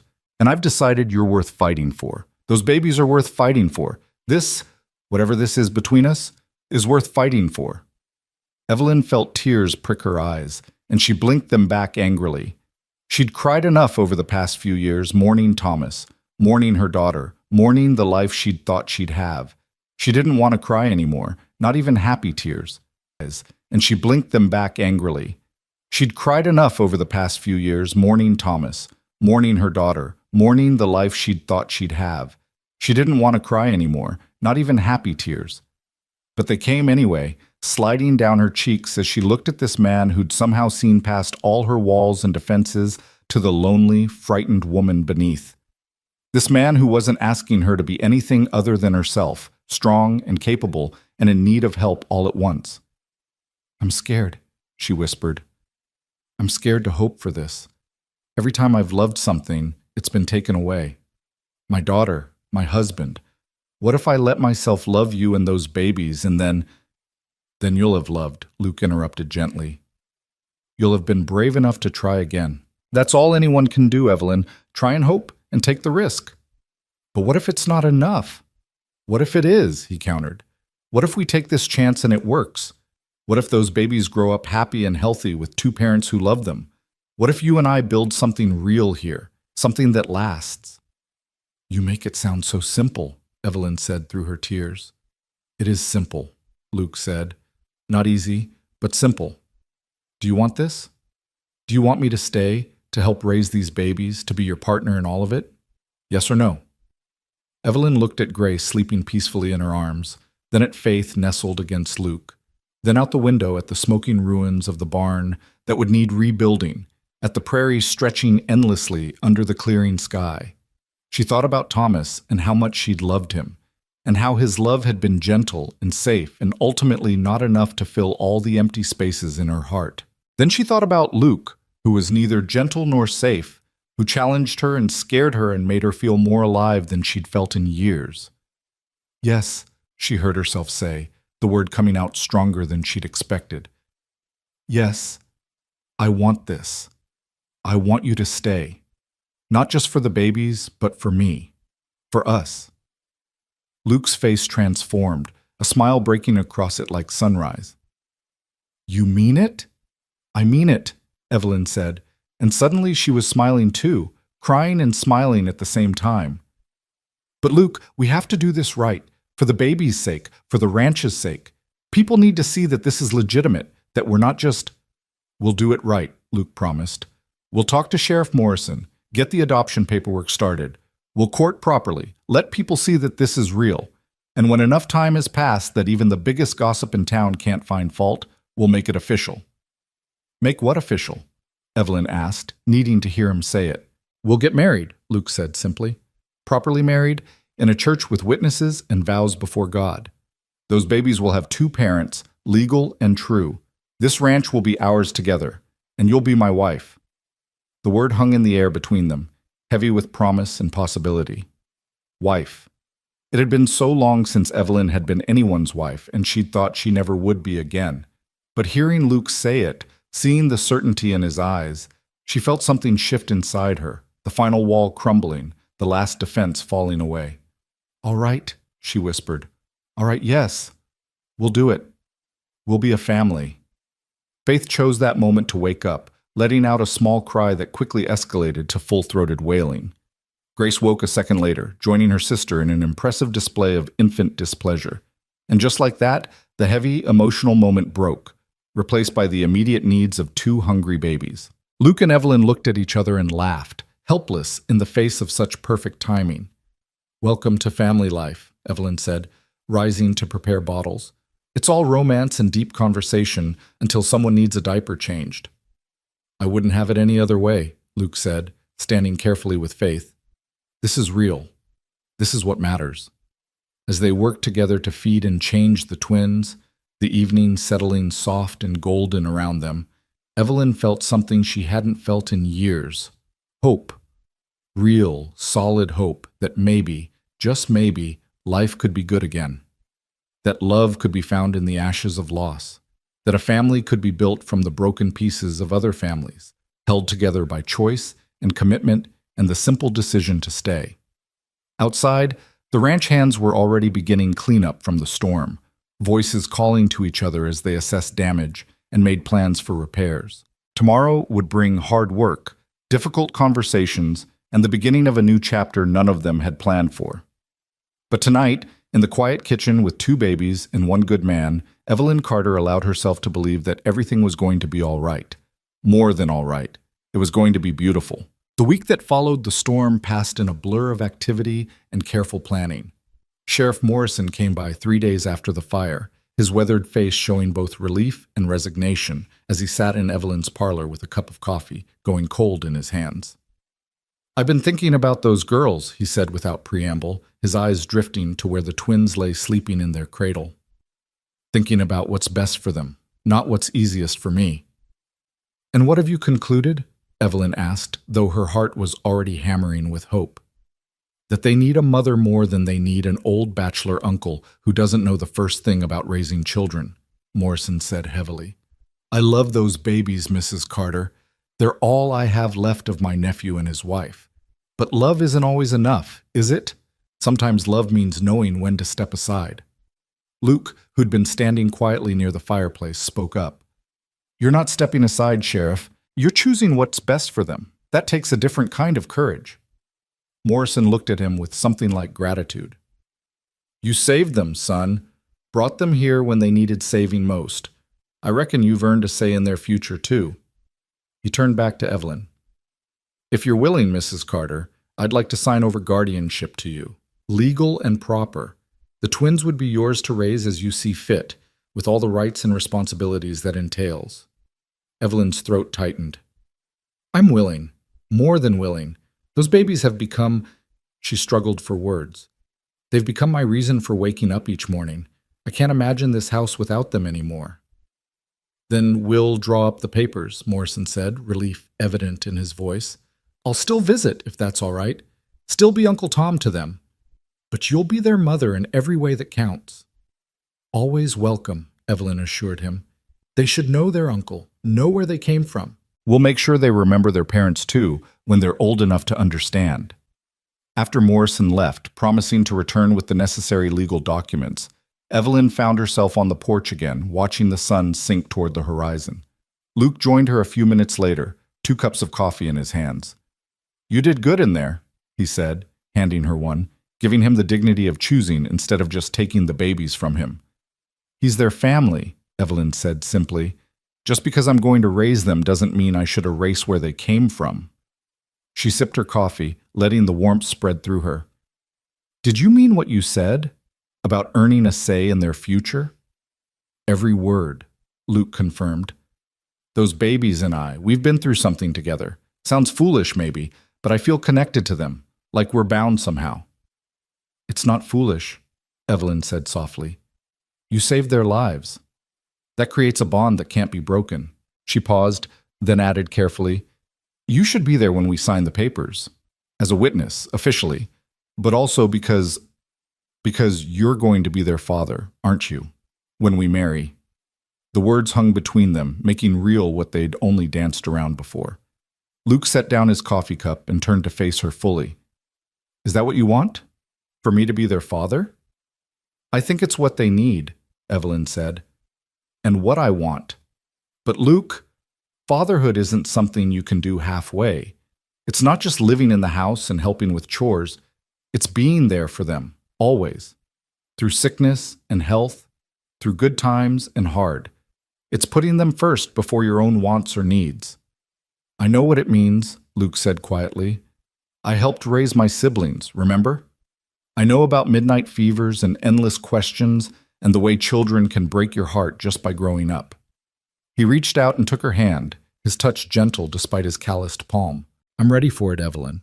All of it, the joy and the heartbreak and everything in between. Then we do this right, Evelyn decided. We court properly for a few months. Let people see that this isn't some wild impulse. We get the adoption papers finalized. We rebuild the barn and get the ranch running smooth again. And then, when spring comes and everything's settled, we marry. Spring, Luke repeated, a smile tugging at his lips. That's 4 months away. 4 months to make sure we're doing this for the right reasons, Evelyn said firmly. 4 months for people to get used to seeing us together. 4 months to build something real and lasting. 4 months is a long time, Luke observed, but he was still smiling. 4 months is nothing compared to forever, Evelyn countered. And that's what we're talking about here, isn't it? Forever. Forever, Luke agreed, squeezing her hand. I can wait 4 months for forever. But forever had a way of arriving faster than expected, and the path to it was rarely smooth. 2 weeks after their conversation, a woman arrived at the ranch in an expensive carriage, dressed in black silk that spoke of mourning and money in equal measure. She introduced herself as Elena Ward, and she'd come all the way from Philadelphia with news that shattered the fragile peace they'd been building.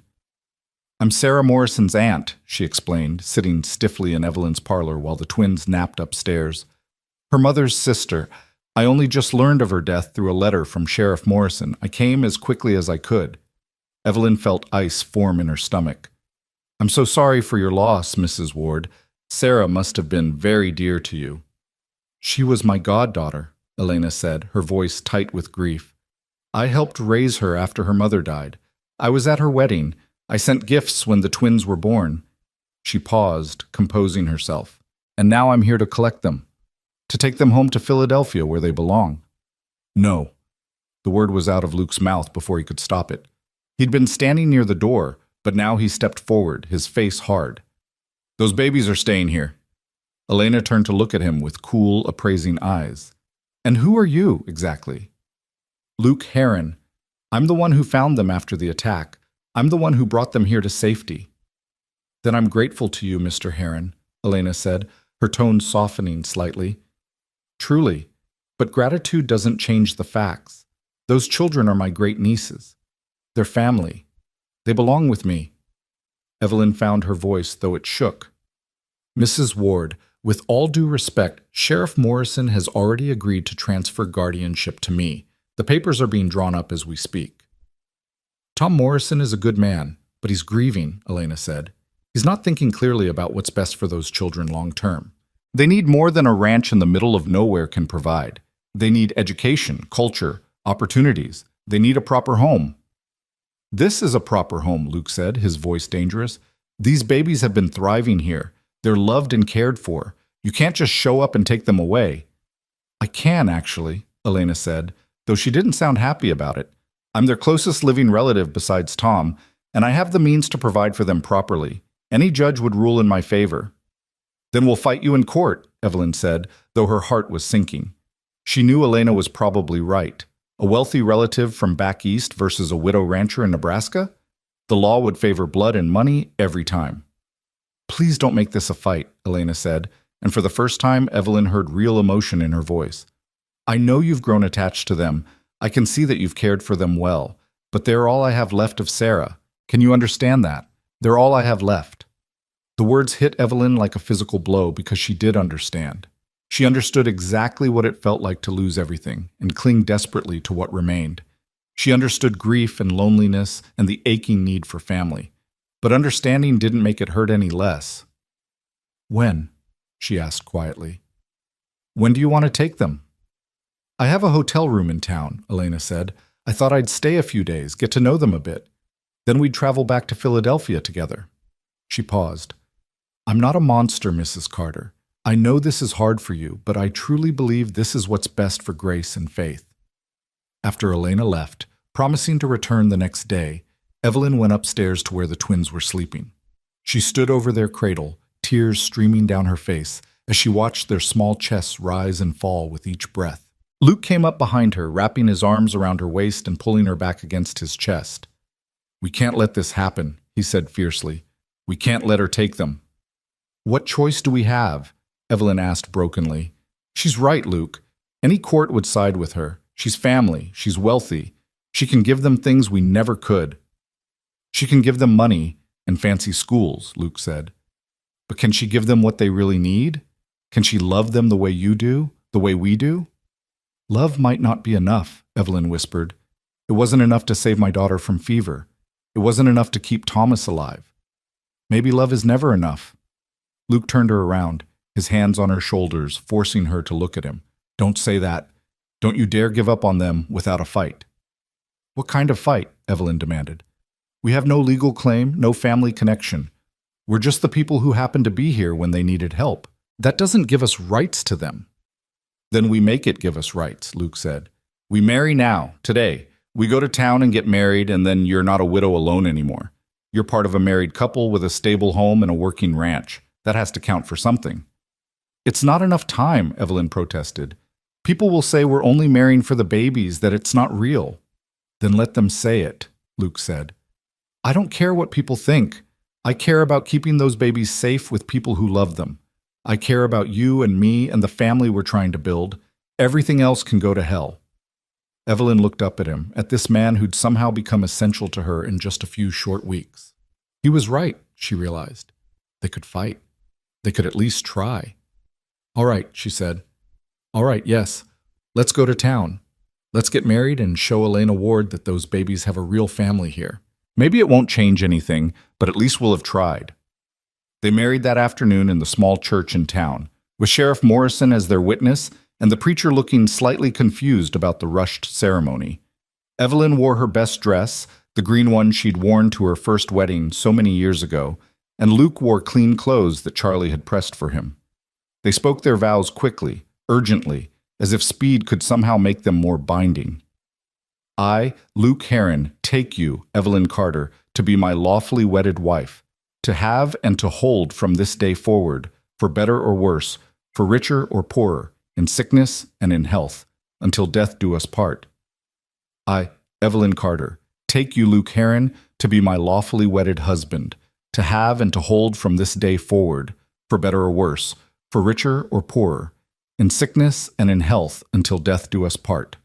The words should have felt momentous, life-changing. Instead, they felt like battle armor, protection against what was coming. When the preacher pronounced them husband and wife, Luke kissed her gently, and Evelyn tasted salt. Whether from her tears or his, she couldn't tell. They returned to the ranch as the sun was setting, driving the wagon in silence, each lost in their own thoughts. The twins were with Mrs. Henderson, who'd agreed to watch them for a few hours. When they arrived to collect them, the older woman looked at them both and seemed to understand what had happened. "You got married," she said simply. "Good. Those babies need you both." "We're trying," Evelyn said. "We're trying so hard." That night, they put the twins to bed together, neither wanting to be apart from them for even a moment. Luke read them a story, even though they were too young to understand, his deep voice rumbling through the words of an old fairy tale. Evelyn rocked them afterward, singing a lullaby her own mother had sung to her. "Sleep, my child, and peace attend thee all through the night. Guardian angels God will send thee all through the night." When the babies were finally asleep, Luke and Evelyn retreated to the kitchen, both exhausted and neither ready to face the awkwardness of the marriage bed. They were legally husband and wife now, but the marriage had been born of desperation, not desire. There were proprieties to consider, feelings to navigate. "I'll sleep in Thomas's study," Luke said quietly. Same as I have been. We don't need to. This marriage is for the babies. We can figure out the rest later. Luke, Evelyn started, not sure what she wanted to say. It's all right, he assured her. I'm not expecting anything just because we said vows today. When things settle, when we're sure the babies are safe, then we can think about what comes next for us. Until then, I'm content to wait. Evelyn felt a rush of gratitude and something deeper, respect perhaps for this man who could have demanded his rights as a husband, but instead chose to give her space and time. Thank you, she whispered, for everything, for marrying me, for fighting for them, for being patient. I'm fighting for us, Luke corrected gently. All of us. You, me, those babies. We're a family now, legal and true. And nobody, not Elena Ward, not any judge, not anybody, is going to tear us apart without the fight of their lives. Elena returned the next morning, and Evelyn met her at the door with Luke at her side, their unified front deliberate and clear. Mrs. Ward, Evelyn said, before you say anything, there's something you should know. Luke and I were married yesterday. Those babies now have 2 parents, not just one. We're a legal family. Elena's eyes widened, then narrowed. How convenient. A marriage that happens to occur just as I arrive to claim the children. The timing might be convenient, Luke said evenly, but the feelings aren't new. Mrs. Carter and I have been planning this for weeks. Your arrival just moved up our timeline. I see, Elena said, though her tone suggested she didn't believe them.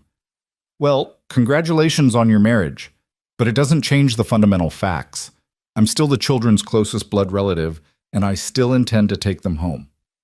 Then let's make a compromise, Evelyn said, the idea forming even as she spoke. Stay here for a while. A week, maybe 2. See how the babies are doing.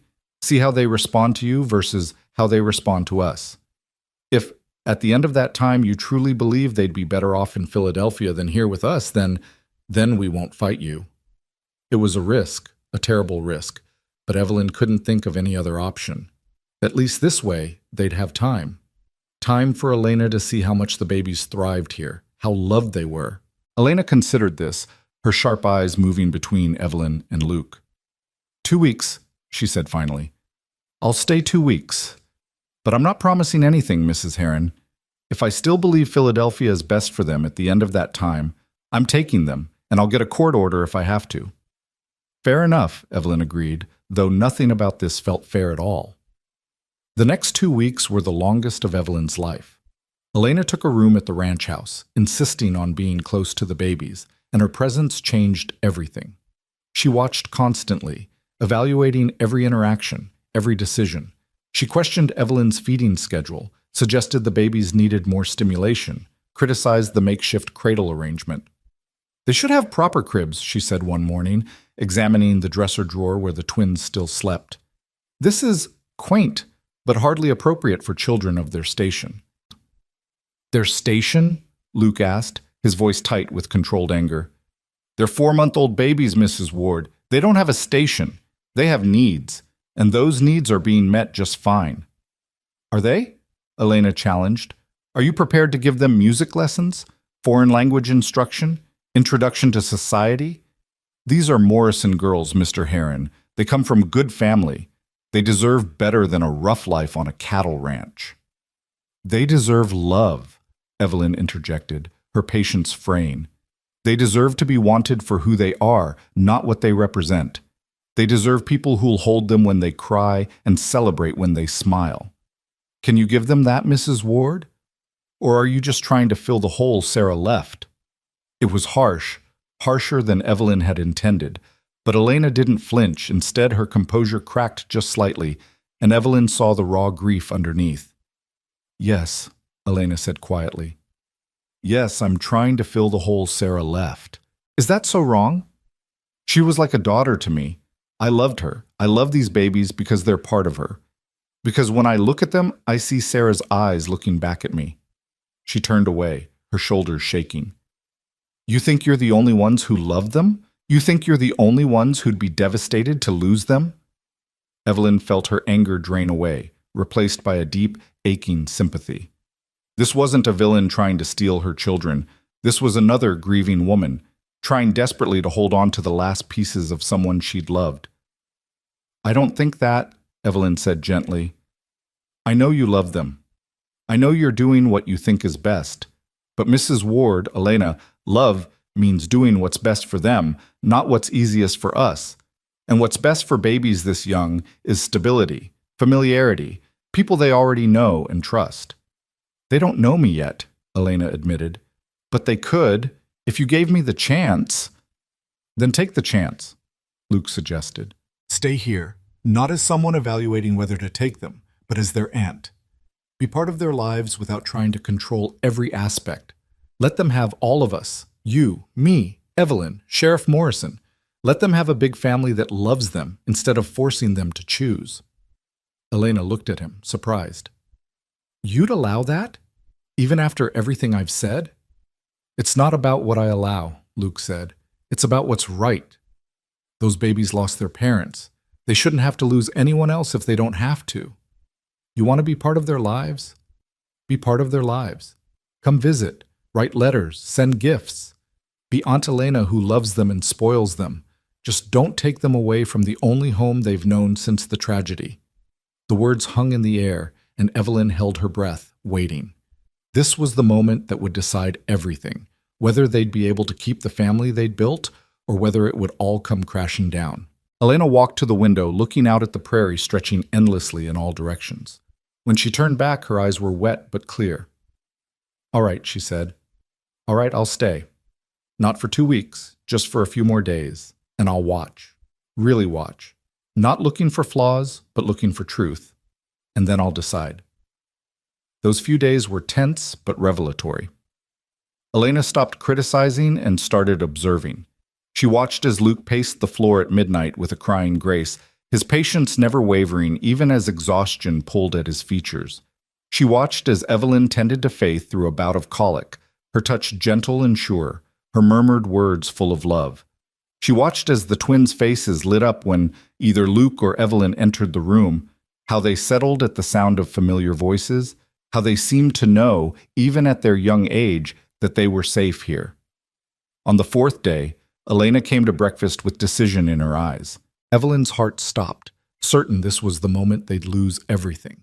But instead of demanding to pack the baby's things, Elena simply said, "Tell me about your plans for them, not just for now, but for later, for when they're grown."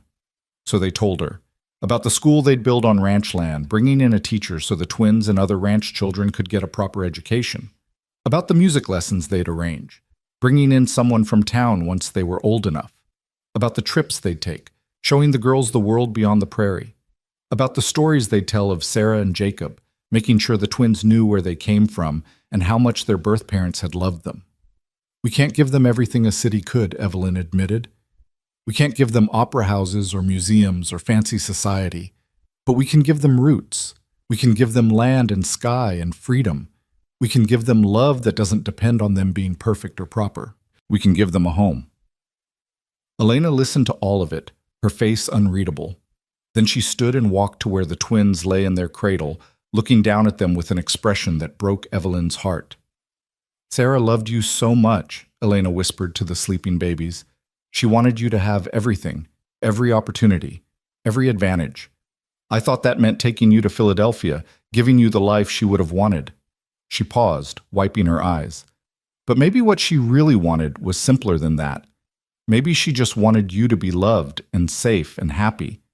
And you are those things here, aren't you? You're all those things. She turned back to Evelyn and Luke, and there were tears streaming down her face. "I'm not taking them," she said. "I can't. They belong here. With you. They've already bonded with you in ways they never could with me, not at this age. It would be cruel to tear them away from the only parents they've known." Evelyn couldn't speak. Relief and gratitude crashed over her in waves, so powerful she could barely stay standing. Luke's hand found hers, squeezing tight. But I want to be part of their lives," Elena continued. "I want to visit. I want letters and photographs. I want to know them as they grow. Can you give me that? Can you let me be their aunt, even from far away?" "Yes," Evelyn managed, her voice breaking. "Yes, of course. They should know you. They should know all about Sarah and how much you loved her. You're family, Elena. You'll always be family. Elena nodded, composing herself with visible effort. Then I'll return to Philadelphia tomorrow. I'll write to you weekly, and I'll expect the same from you. And I'll visit every year if that's acceptable. I want to watch them grow, even if it's from a distance. You're welcome here any time, Luke said firmly. These are your nieces. This is your home too, whenever you want it to be. That evening, after Elena had retired to her room to pack, Evelyn and Luke sat on the porch again, watching the sun set over the prairie. The twins were asleep inside, safe and loved, and theirs. Truly, finally, theirs. We did it, Evelyn whispered. We actually did it. They're ours. They were always ours, Luke said, pulling her close. From the moment I found them, from the moment I brought them here. We just had to prove it to everyone else. Evelyn leaned into his warmth, feeling the tension that had gripped her for weeks finally beginning to ease.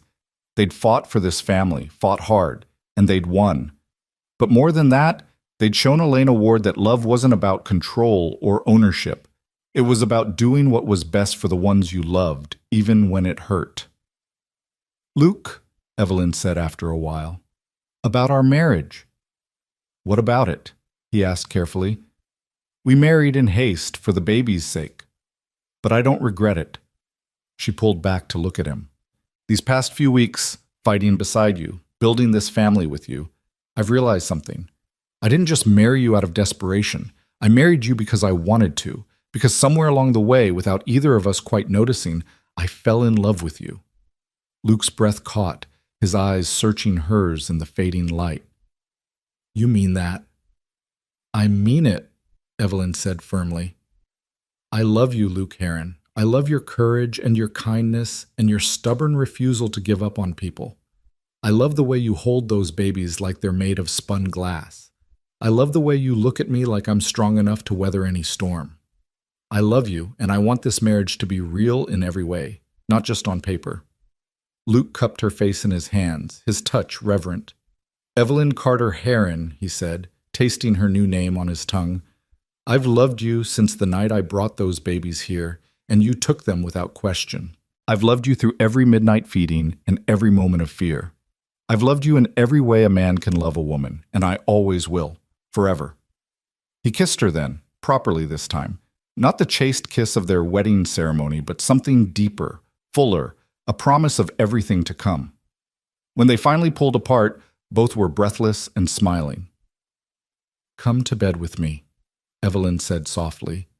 Not to Thomas's study, but to our room. Let's start being husband and wife for real. Are you sure? Luke asked, always careful, always giving her the choice. I'm sure, Evelyn said. I'm sure of you, of us, of this life we're building. I'm ready, Luke. I'm ready for all of it.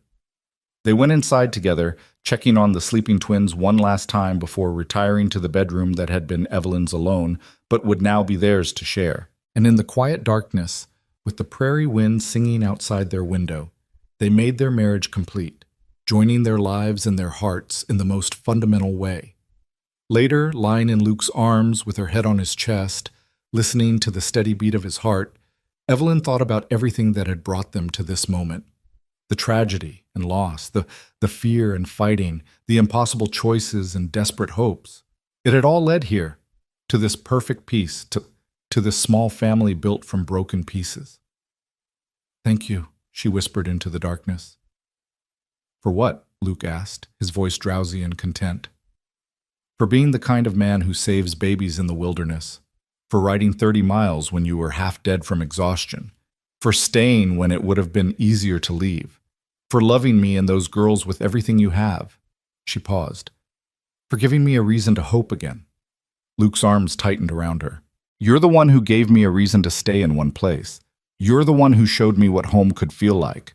You're the one who took in 2 orphaned babies and a broken-down cowboy and made us all into a family. He kissed the top of her head. If anyone should be saying thank you, it's me. Then we're both grateful, Evelyn murmured, sleep pulling at her. Both blessed. Both home, Luke agreed, and those were the last words either of them spoke before sleep claimed them, wrapped in each other's arms, secure in the knowledge that whatever came next, they'd face it together. Morning came soft and golden, sunlight spilling through the bedroom window like honey. Evelyn woke to find Luke already awake, propped on one elbow, watching her with an expression so tender it made her chest ache.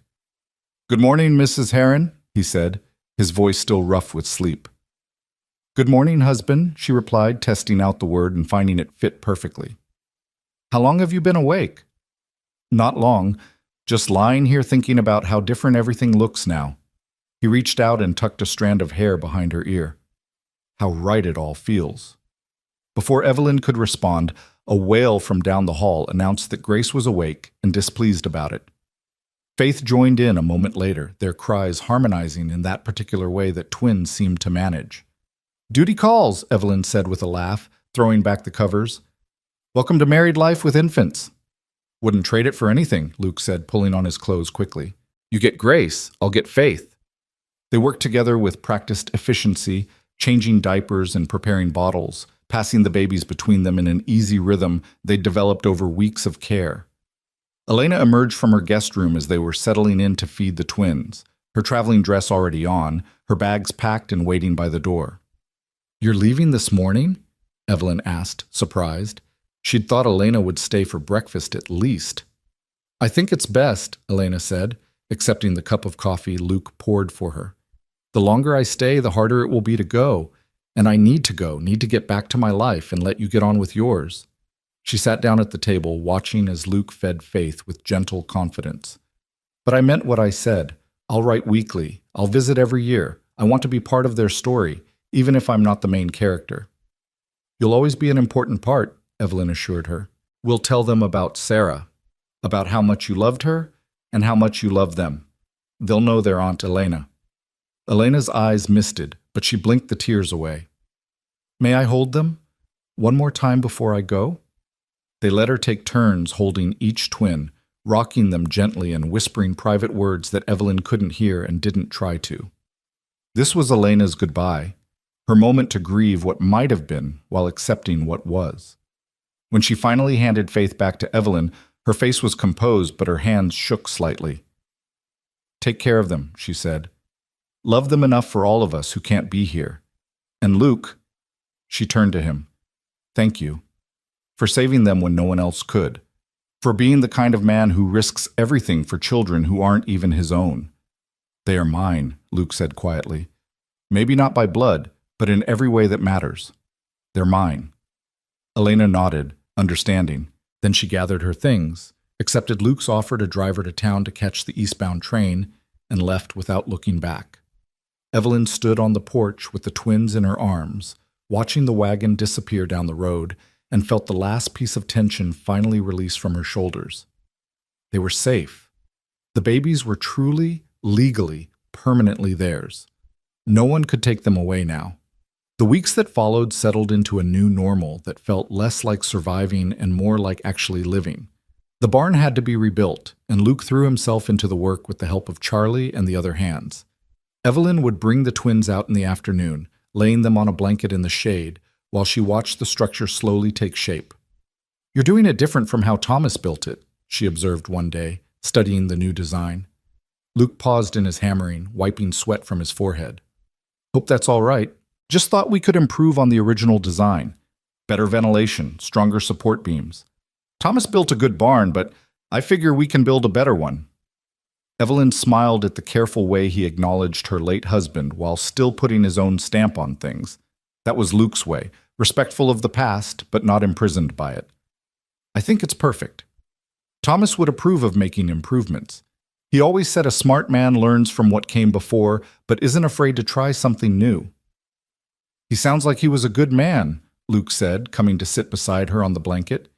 Grace immediately grabbed for his finger, her tiny fist closing around it with surprising strength. "He was," Evelyn agreed. "Good and kind and steady. But Luke," she turned to face him, "you need to know that loving him doesn't mean I love you less. They're different loves, for different times in my life. What I had with Thomas was real and precious. What I have with you is equally real and precious. Neither one diminishes the other." Luke lifted her hand to his lips, kissing her knuckles. "I know, and I'm not competing with his memory. I just want to be worthy of you and these babies, whatever that takes." "You already are," Evelyn said softly. "You were worthy the moment you chose to bring them here, instead of taking the easier path." As autumn deepened into winter, the ranch thrived under their joint management. Luke proved to have a head for business that complemented Evelyn's practical skills, and together they made decisions that strengthened both the ranch's finances and its reputation. Word spread about the cowboy who'd saved 2 babies and the widow who'd taken them in, and people started going out of their way to do business with the Heron Ranch. "You're becoming local celebrities," Sheriff Morrison observed during one of his regular visits to see the twins. He'd taken to stopping by every Sunday, becoming Uncle Tom in truth as well as name. "People admire what you did, taking in those babies, fighting for them." "We didn't do it for admiration," Luke said, bouncing Faith on his knee while she giggled. "We did it because it was right." "I know that," Morrison said. "That's why people admire it. Doing the right thing when it costs you something. That's what character looks like." The twins grew and changed with each passing week, becoming more alert and responsive. They smiled now, real smiles that lit up their whole faces, and they'd started making sounds that weren't quite words but weren't just babbling either. Grace was the more adventurous of the two, always reaching for things just beyond her grasp, while Faith was contemplative, content to watch and observe before acting. "They're so different," Evelyn marveled one evening as she and Luke got the babies ready for bed. "I thought twins would be more alike." "They're individuals," Luke said, tickling Grace's belly until she squealed with delight. "Just happen to share a birthday and a face. But inside, they're their own people." He paused, his expression growing serious. "We need to make sure we let them be themselves. Not try to make them into copies of each other, or of what we think they should be."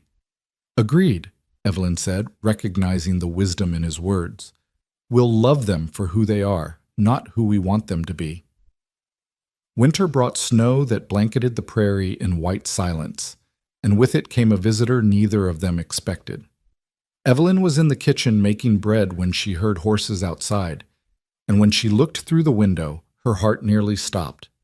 4 men on horseback, and even at this distance, she could see the hard look about them that spoke of violence and danger. Luke was out checking on the cattle, and Charlie and the other hands were scattered across the property doing various tasks. She was alone in the house except for the twins sleeping upstairs. The men dismounted and approached the house, and as they got closer, Evelyn felt ice in her veins. She recognized them from Luke's description. These were the outlaws who'd killed the twins' family at Dead Man's Crossing.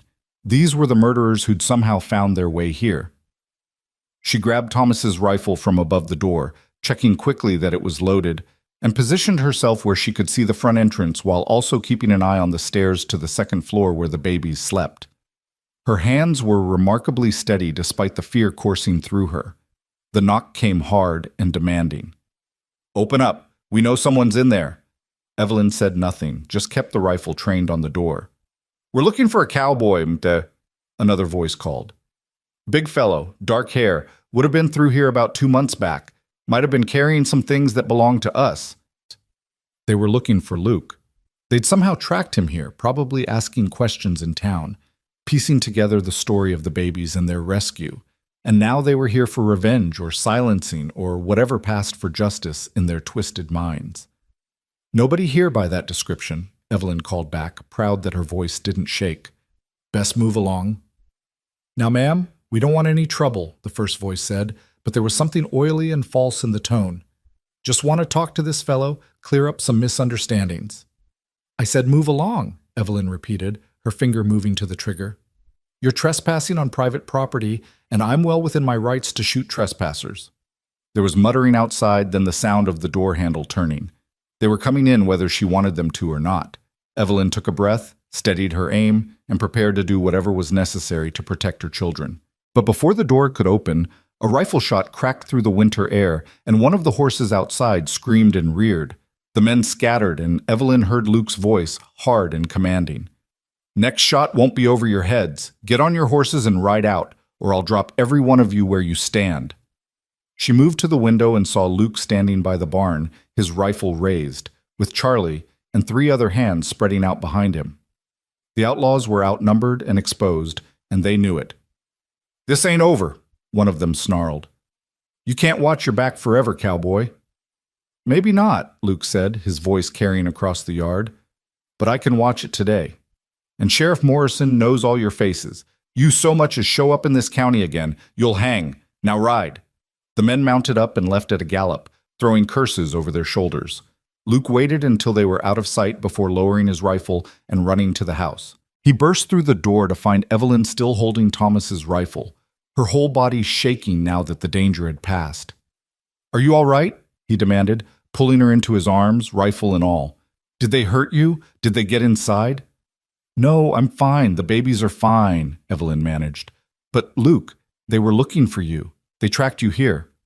"I know," Luke said grimly. "I saw them ride up from the north pasture, recognized them immediately. That's why I came in fast and got the men together." He pulled back to look at her face. "Evelyn, I'm so sorry. I brought this danger to your door. If they'd hurt you or the babies—" "But they didn't," Evelyn interrupted. "You got here in time. We're all safe." "This time," Luke said. "But they meant what they said. They'll be back or they'll send others. I can't let that happen. I can't put you and the babies at risk." Evelyn felt her stomach drop. "What are you saying?"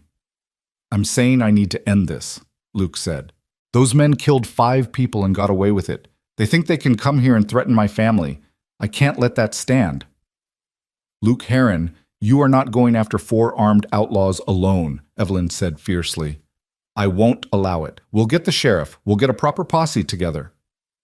"By the time Morrison gets here, they'll be long gone," Luke argued. "And next time they come, they'll come when I'm not here to stop them, when you're alone with the babies." His jaw set stubbornly. "I have to do this, Evelyn. I have to make sure they can never threaten you again." "And what if they kill you?" Evelyn demanded, her voice breaking.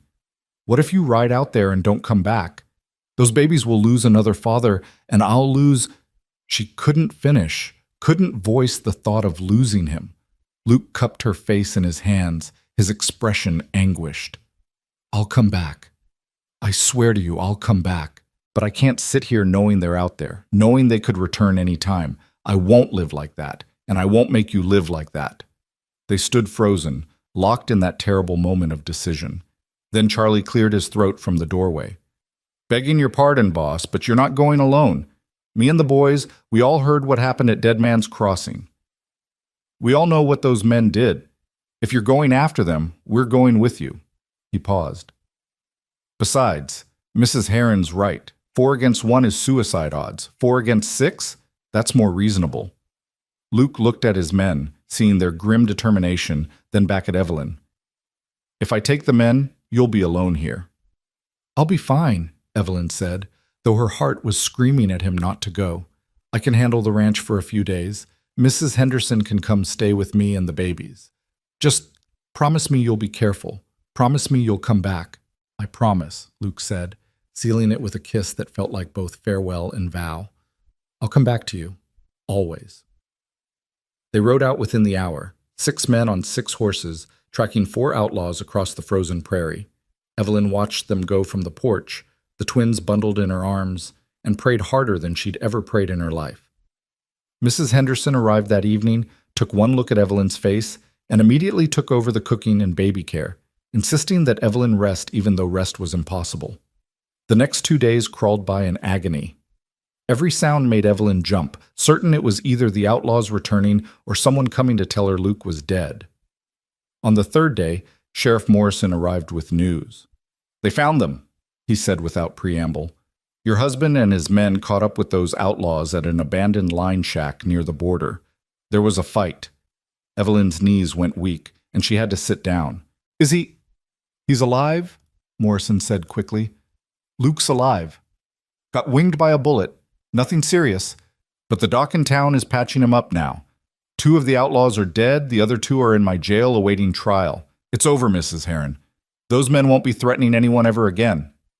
Relief crashed over Evelyn so powerfully she couldn't speak, could only sit there with tears streaming down her face while Mrs. Henderson made comforting noises and the sheriff shifted awkwardly. "There's more," Morrison said when she'd composed herself. "The outlaws had reward money on their heads. Turns out they'd been wanted for robberies and murders all across 3 territories.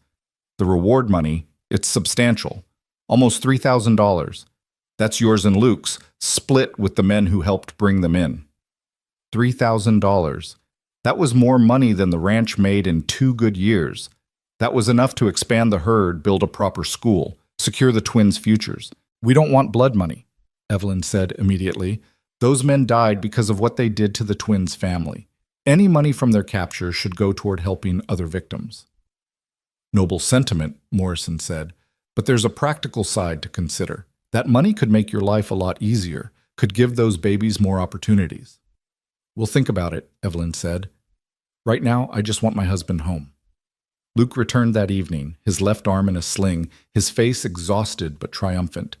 Evelyn ran to him, careful of his injury, and he caught her with his good arm, holding her tight. Told you I'd come back, he murmured into her hair. You got shot, she accused, pulling back to examine the bandage. Barely a scratch. Doc says I'll be good as new in a few weeks. He looked past her to where the twins were watching from their playpen, eyes wide at all the commotion. Are they all right? Were there any more problems? They're perfect, Evelyn assured him. We've all been perfect, just worried sick about you.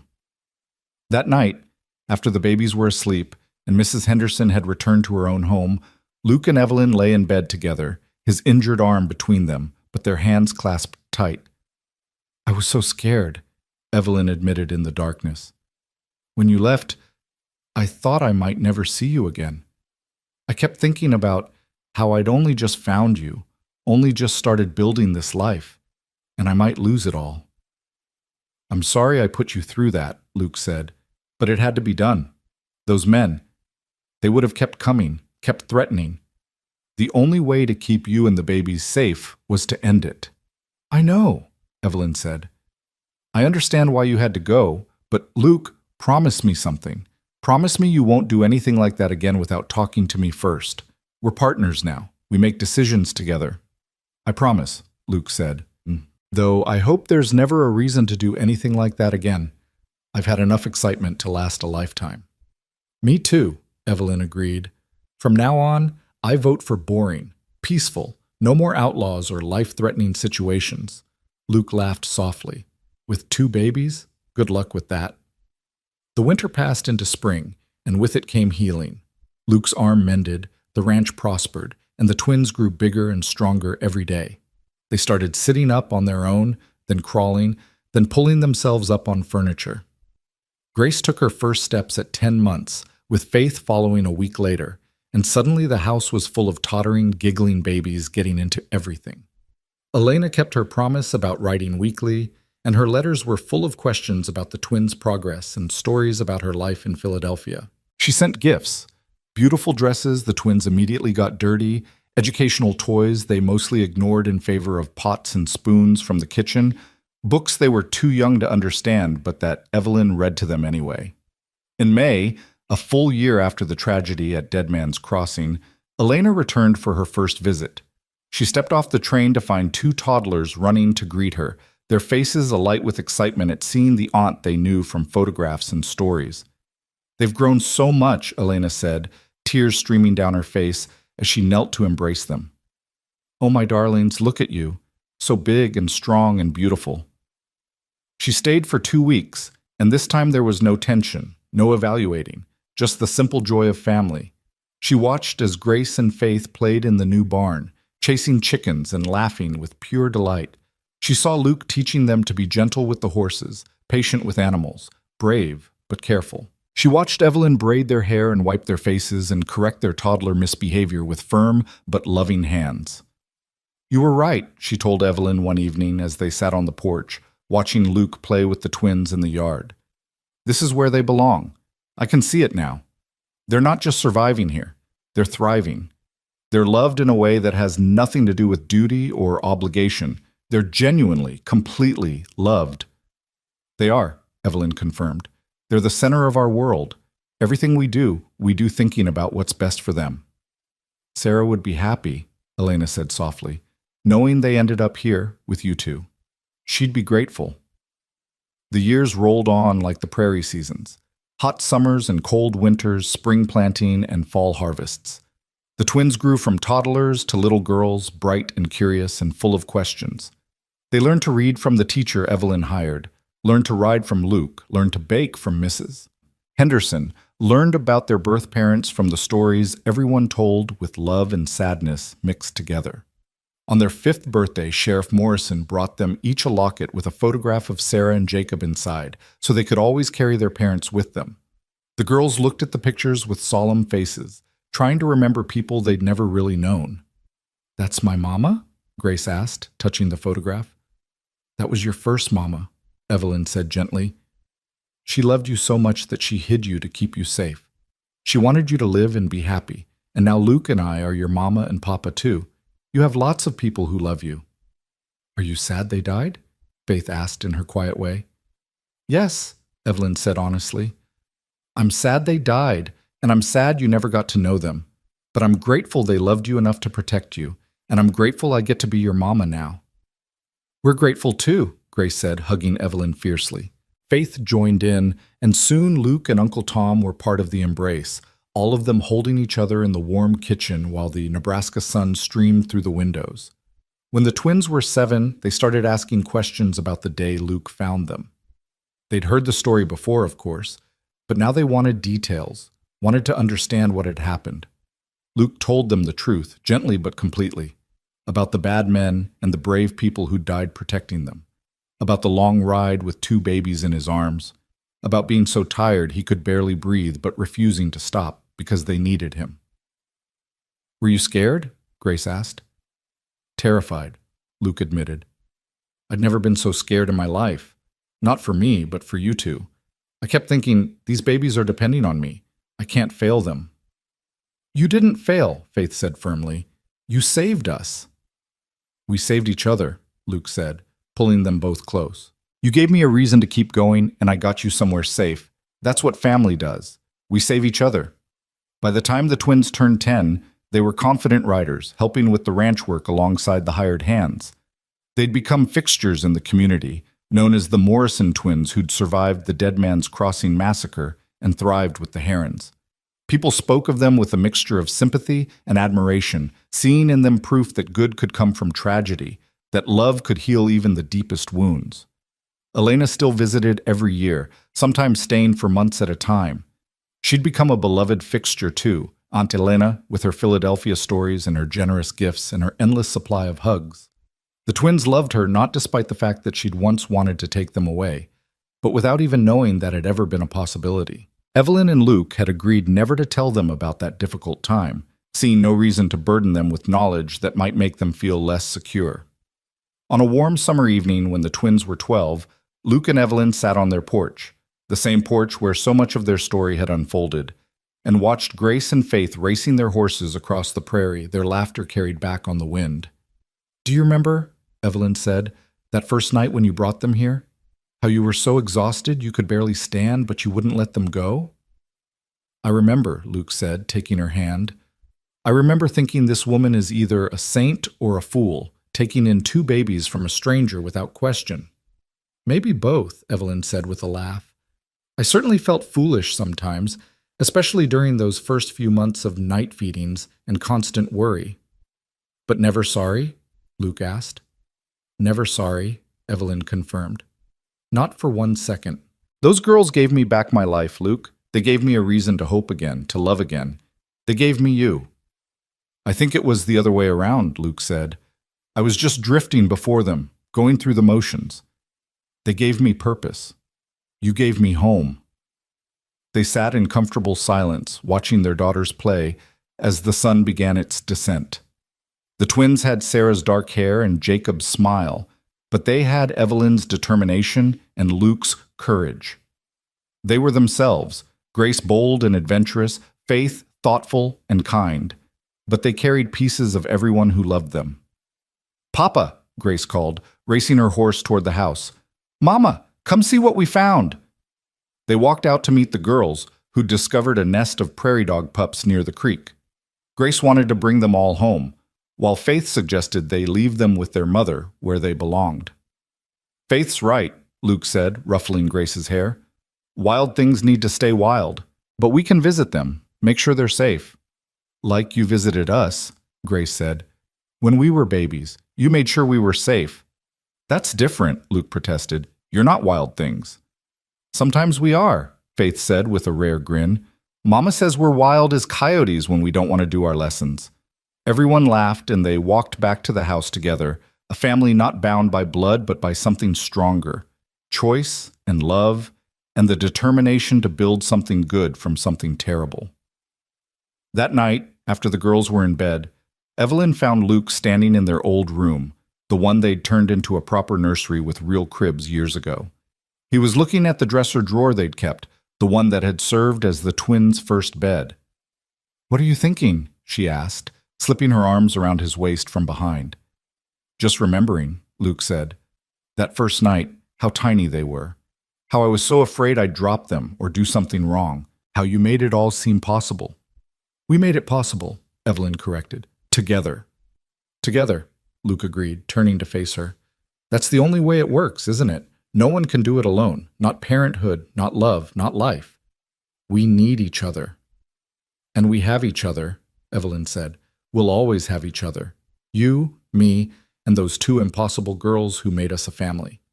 Luke kissed her then, soft and sweet, a kiss that held 13 years of partnership and passion and profound gratitude. When they pulled apart, they could hear the twins giggling in their room down the hall, supposedly asleep, but clearly still awake and probably planning some new adventure. "Should we go tell them to settle down?" Luke asked. "In a minute," Evelyn said. "Let them have their whispers and their secrets. Let them be children while they can. There'll be time enough for responsibility and rules." They stood together in the doorway of that old nursery, remembering and being remembered, two people who'd found each other in crisis and built something beautiful from ashes. The Nebraska night wrapped around the ranch like a blanket, and somewhere in the darkness, coyotes called to each other, their voices rising and falling in ancient song.